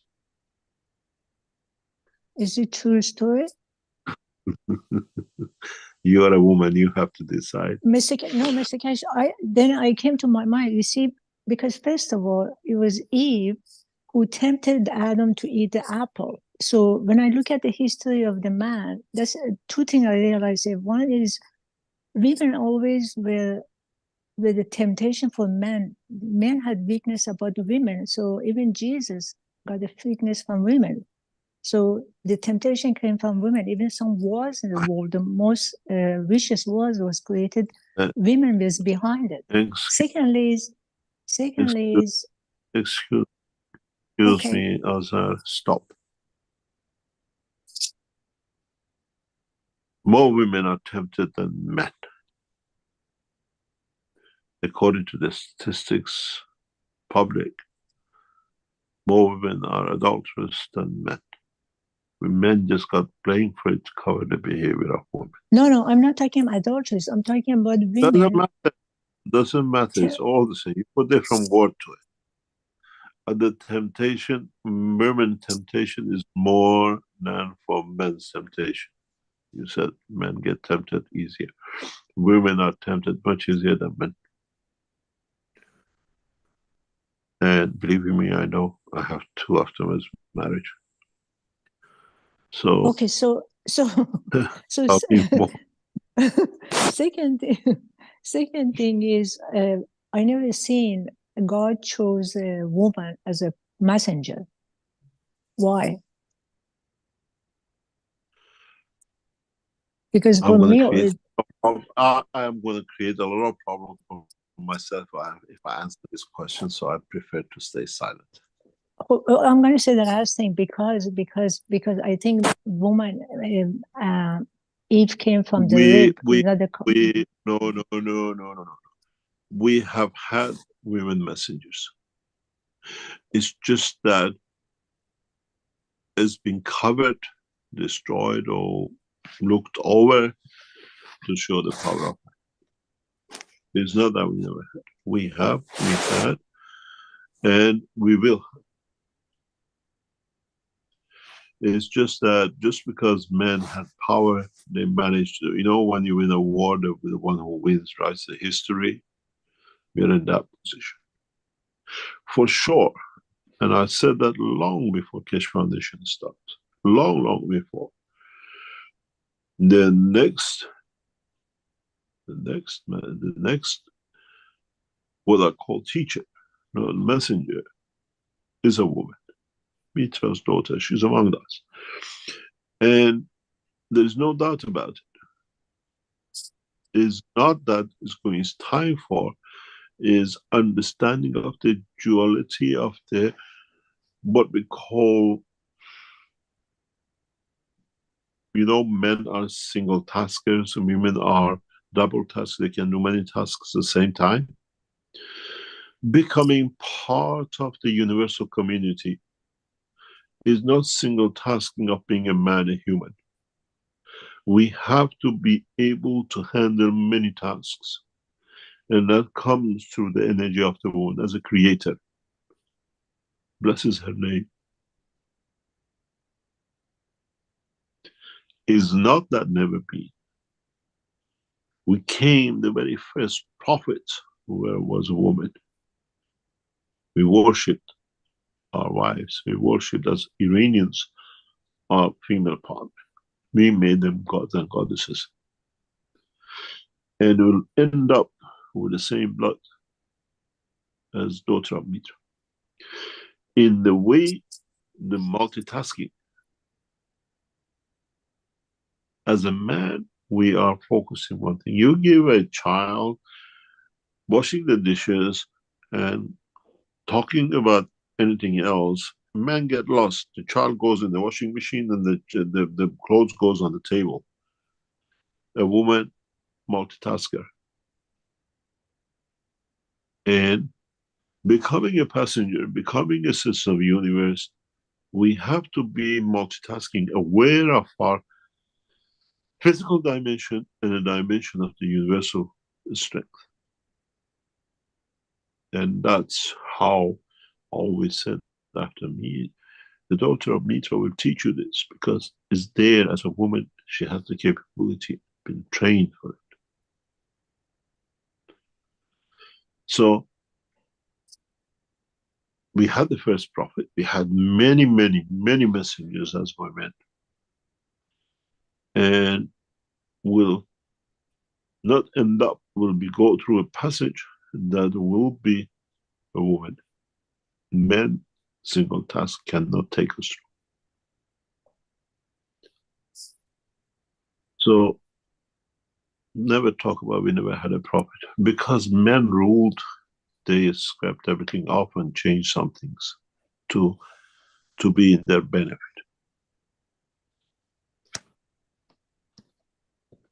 Thank you, Mr. Keshe.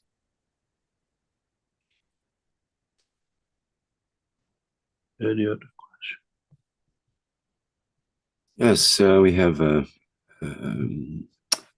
Q&A question in German, and I've translated it. It's from Renate. who says, I've had a so-called near-death experience 30 years ago when I gave birth to my child by cesarean section. I had seen the light, felt it, perceived it, and very strong, wonderful emotions of love, deep peace, and bliss. I had the same emotion as I held my mother's hand during the transition, which was a very, very nice gift for me. So the question is, was that the light of enlightenment? Can you say something about that? Thank you very much. What was the last sentence you got cut off? Was that the light of enlightenment? Can you say something about that? Possible. But you see, you have to understand when you go to the point of what you call crossing over or whatever, and say you come back or whatever, is the time when you're in a physical pain or whatever, and what we do with you in the systems. The soul of physicality, the pressures of the blood flow diminishes, so the soul expands. You go through the same phenomena, the same process as what we do in our systems with you. As I said, with knowledge seekers see the light, or they see a sun and they go in it, but some don't, and they try to understand it, but they forget to ask the question of it, what they want. And we call the sun the mother, the creator. So what do you ask your mother, your creator? Mom, can I have food? Mom, can I have knowledge? Mom, can I? We have forgotten to ask that question, but in the dimension of the soul. So when you went through that, or maybe when your mother went through the same phase, her soul expanded, and as there was no physical emotion dimension, the soul of physicality, you touched the same point. In a way, her expansion of soul reached your soul and you felt what she felt. Or both the same. This we understand now. There is nothing strange about it, and you should be able to analyze it in a very, very simple way.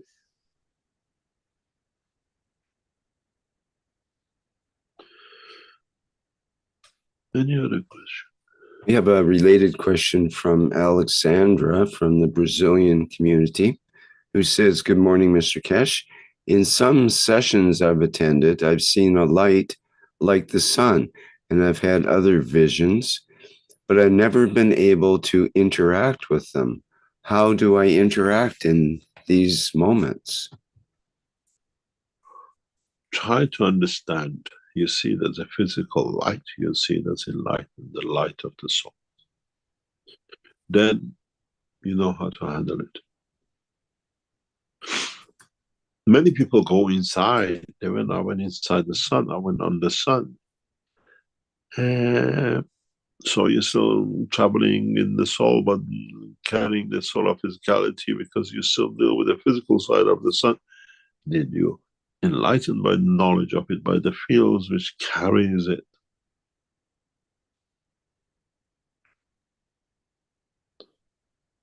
That's all. Next time you try to see if you ask the question, the right question from it, and if the question is answered.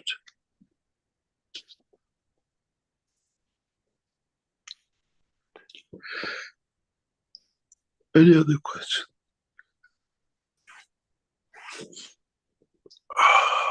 Shall we call it a day? To us. See if there's something. Jed is requesting if you could please talk about what's happening in Palestine and Lebanon and Yemen. But can you repeat? You get cut off. You go. Can you okay. It's to do with my system, not yours. Could you please talk about what's happening in Palestine and Lebanon and Yemen? A lot of mess. A lot of mess. Huge amount of mess, and all done by one bunch.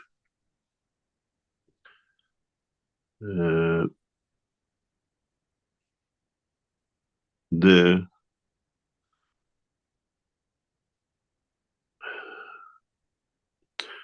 is a struggle of a dead man, and support of another dead man who walks.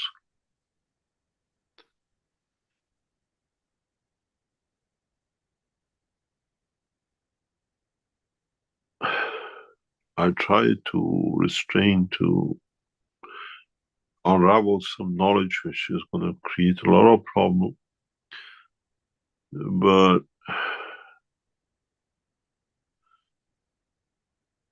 the truth about my line of it is, this is the last fledgling batter beaten body of the state of Israel.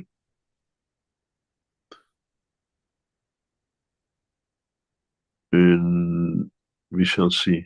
We've seen the solution of the war cabinet trying to get another bunch who will come with them to another.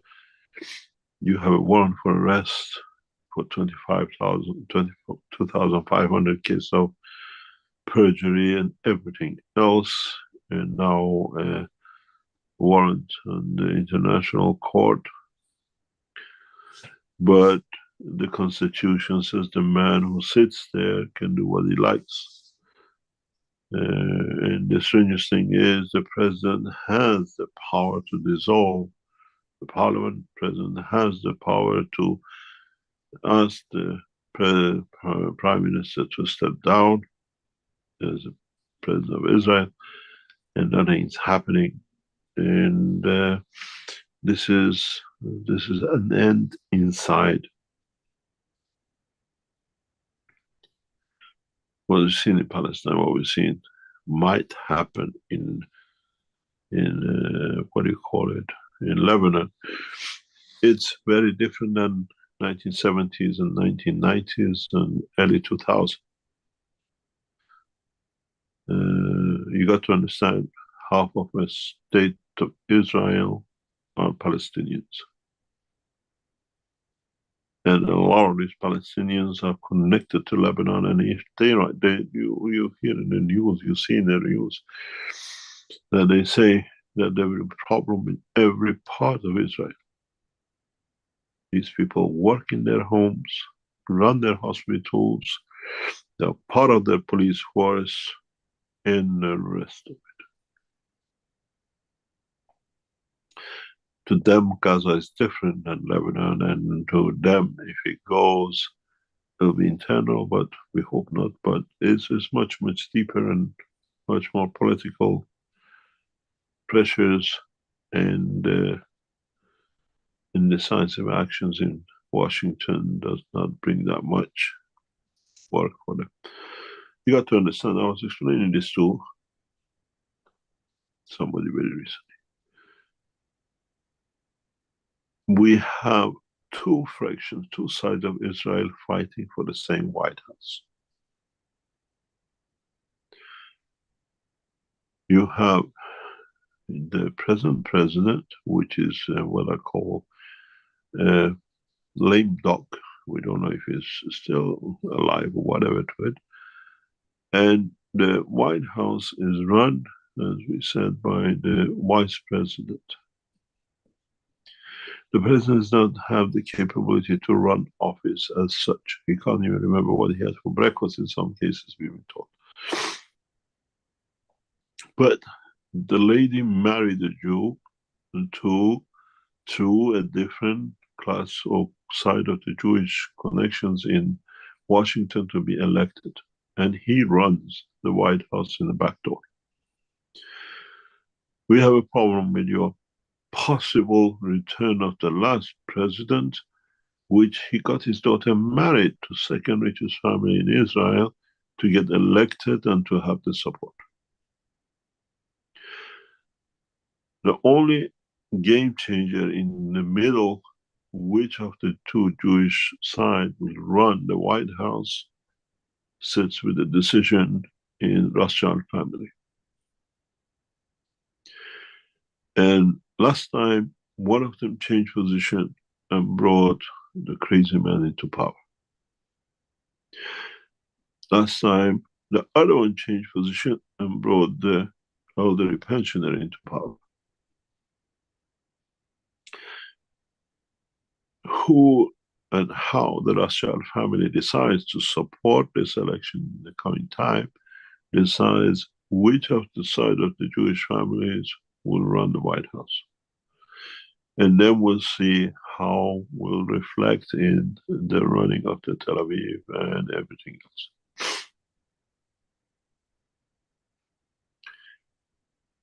It's remote control within the White House and run both married, one married to become the, what do you call it, vice president, and one got the daughter married to become the president. And without these two, there would have been no position for any of these two guys to be in the presidency. And that dictates what happened in Israel and how we are in this dilemma with Israel and the rest. There is a possibility from what we hear, a lot of things can change. We are waiting to see how the Iranian election takes shape by the end of this month, who is going to take shape to be, and what will be the outcome of political decisions in Tehran within the structure of family of the Iranian rulers, or what we call Prime Minister. So be is the son-in-law Ayatollah Khamenei of Foreign Office, President Foreign Office, is another son of Ayatollah Khamenei, and the family is running the business. So we have to see how they decide, and then that will reflect, as they are connected by blood to Lebanese. They come from a Lebanese origin. How they support the situation in Lebanon and what will affect us in and through the Palestinians and the rest of it. And as I said before, Ayatollah, when you hear Ayatollah, it means Lebanese blood, religious side. Does not exist in the vocabulary of Farsi for Iranian religion. They've chosen this name for themselves, and they're all Lebanese. When you hear Ayatollah, they're connected by blood to Lebanon. And we have to see how they make a decision in how they share the loot or whatever, and what will happen between the two sides.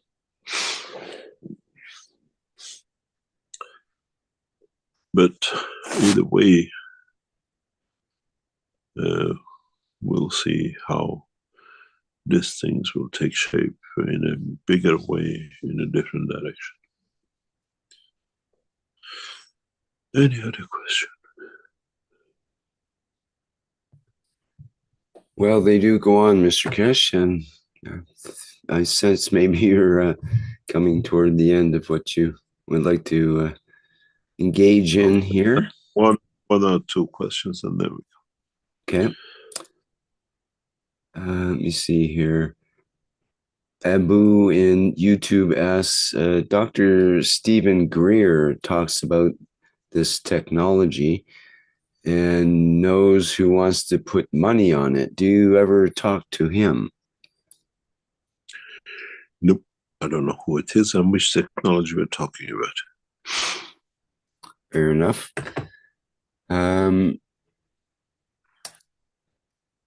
Vernon says, go ahead. I hear a lot about his name, but no. Well, perhaps one day you'll meet, who knows? One day it'll be Sunday. Carry on. Okay, what about Antonella's question in the Q&A? Many people talk about angelic entities or angels. Who are these entities really? I don't know. I don't. There are a lot of angels and there are a lot of princesses, but there are to those who call them. I haven't seen one, so to me it's just a word.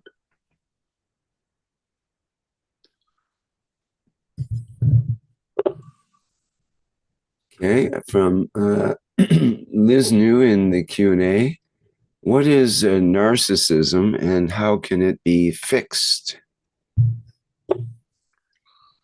Can you go to your beloved dictionary, or what do you call it, Wikipedia?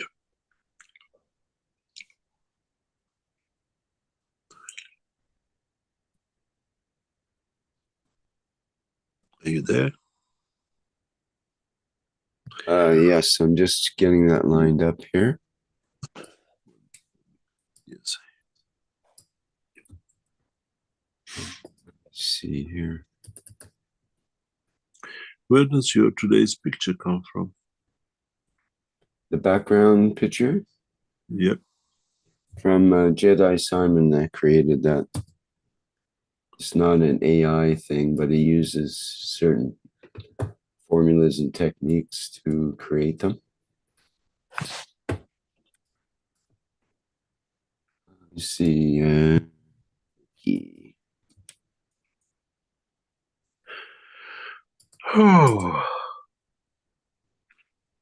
narcissism is a self-centered personality style characterized as having an excessive preoccupation with oneself and one's own needs, often at the expense of others. Isn't that word selfish?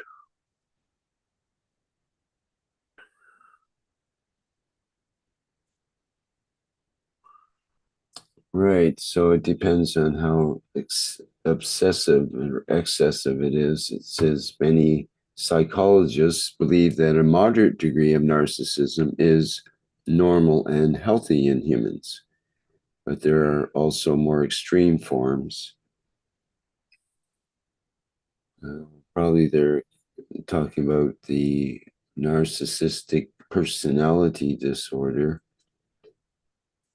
Lifelong pattern of exaggerated feelings of self-importance, an excessive need for admiration, and diminished ability to empathize with other people's feelings.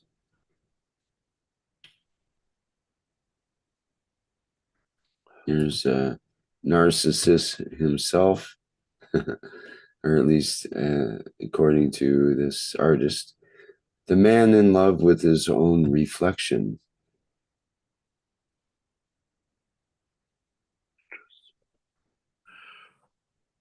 I think you answered the question.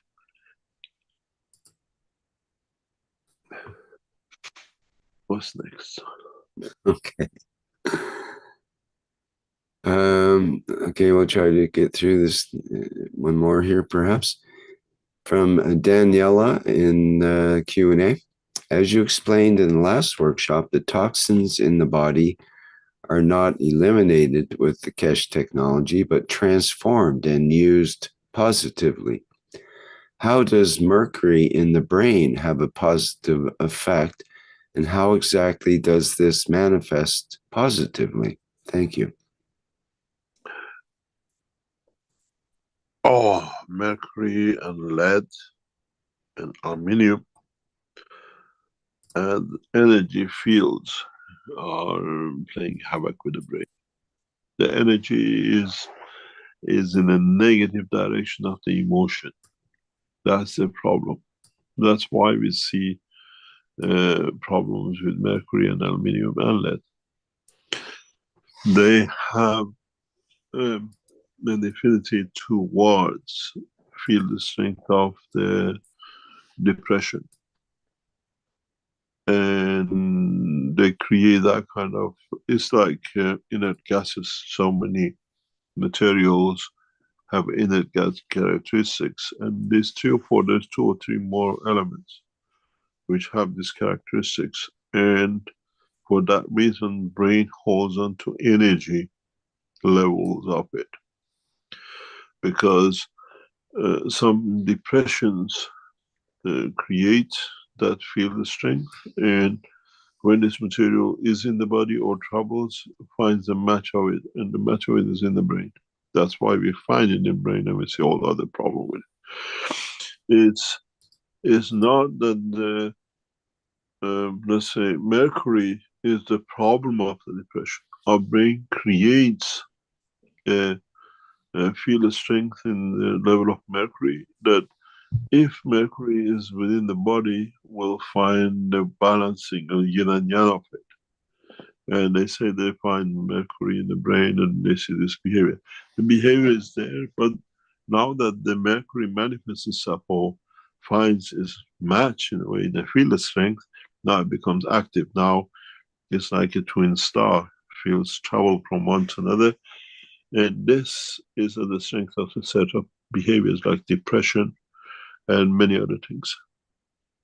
The world of science doesn't understand it, looks at it a different way, but this is how it is. We have it within our body, it's part of our emotion, and not all of us. I can take 10 kilos of mercury, nothing happens to me. Can take 1 gram of mercury and create havoc. Because in my brain, field strength of emotion is not the same as yours. And we already have it. When we find matching of it, we store it. And then we see the same mercury or lead sits in the brain and causes damage because we have it. So to get rid of mercury and that kind of thing, the knowledge is to change the strength of the fields of the emotion, and then you will see it. What does it bring? Forgiveness. For you forgetness, or not forgiveness. You forget things. Alzheimer's, the things you don't want to do. Some people lose appetite. Some people lose certain characteristics because of the aluminium or mercury. And that shows there's a balance field equal to it in the brain for it, otherwise it won't be there. It gets rejected. So we have it, and then this encourages it, and it brings a matter state field elements to it, and then the problem starts. Self-centering inside.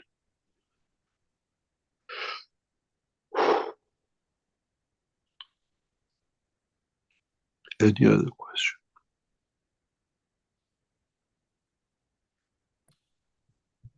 Well, if you insist, we can go for a couple of more. One more, you say? Is that what you said? I'll give it the last one. You got 3 minutes before 17. Okay. 19, 20, 20. I gave it the last time was 18 minutes. Now it is 27 minutes. So you got 3 minutes.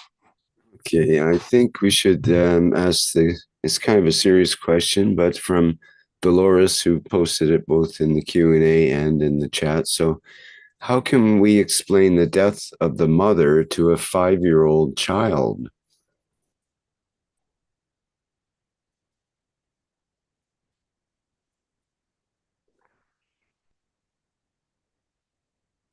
Very hard.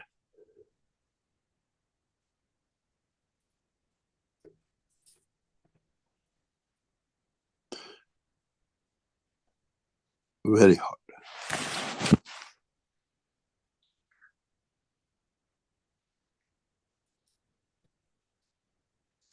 It's not losing connection with the soul of the mother. And understanding that impression is made at that age and will carry on.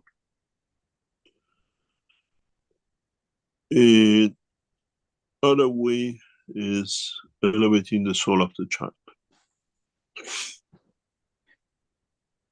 Elevation of the soul. It doesn't come by prayer, it comes by detachment of the one who is guardian or is part of the structure.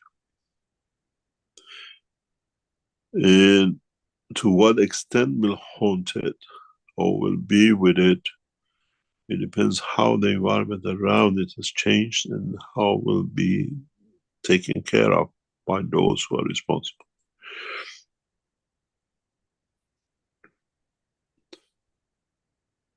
And little bit older will carry it for their life. Little earlier will never remember. But this age is very critical, 6, 7, 5. And it's just by elevating the soul in a very direct way. In a way, by elevating the soul, you move the dimension of the emotion of physicality, so they can handle the transition. And then depends what the family brings around and what the father brings around in this relationship.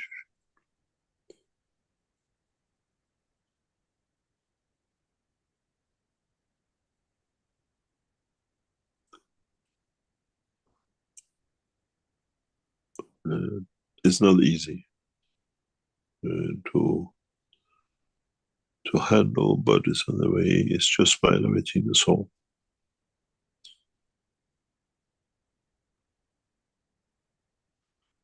The older you get, the harder it gets, but at a certain age, it becomes acceptable, and some later on ages become a release. But this age is very hard, and how you elevate the soul, it's the only way you can do. There is nothing we can do without understanding these needs. If you could go through transmutation and reach that point, you can do a lot.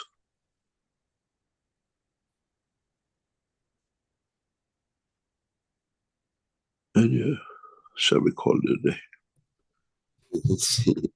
It's your tendency to want to continue, but we have to cut off. Oh, this subject is very touchy. I was listening to the very recent talks by Prince William, the Crown Prince of United Kingdom, how he said goodbye on the phone, tried to go and play his sports, didn't have time for mum, and then that was the last call, because in the evening the mother got involved in an accident. And he wishes if he knew what would have said to her on the phone, even at his age, was much older in teens. And being even destined to become a king of a nation is haunted by the loss of the mother at that young age. And it's affected everything in his life. So it's not easy when you talk about these things, and there's a lot of other things around you hear and you see and you witness to.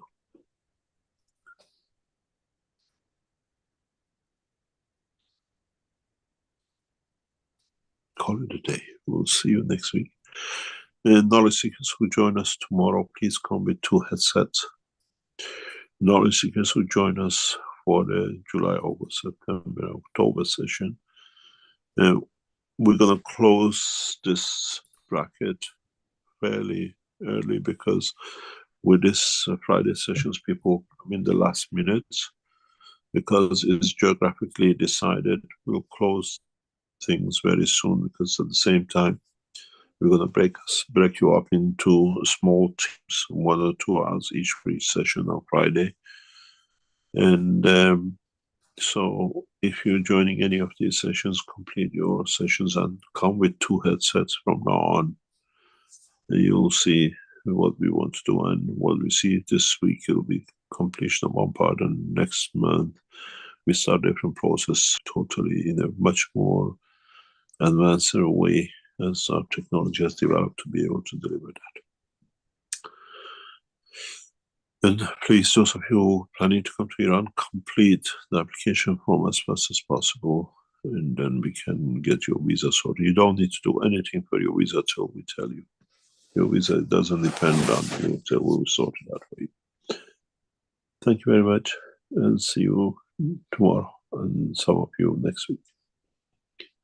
Thank you very much, Rick. Thanks for today. Very good. Very good. Thank you, Mr. Keshe, for yet another Knowledge Seekers workshop here. The 543rd in a continuing series here on Thursday, June 20th, 2024. Thank you very much. So thank you, everybody, for attending today's show. Our next public teaching workshop will be coming up June 25th, Tuesday, June 25th, with the One Planet, One Nation, One Race for Justice and World Peace with members of the Universal Council. And that show will start at the 4 p.m. Central European Summertime. Okay, I think that's it for now. Again, thanks everyone for attending.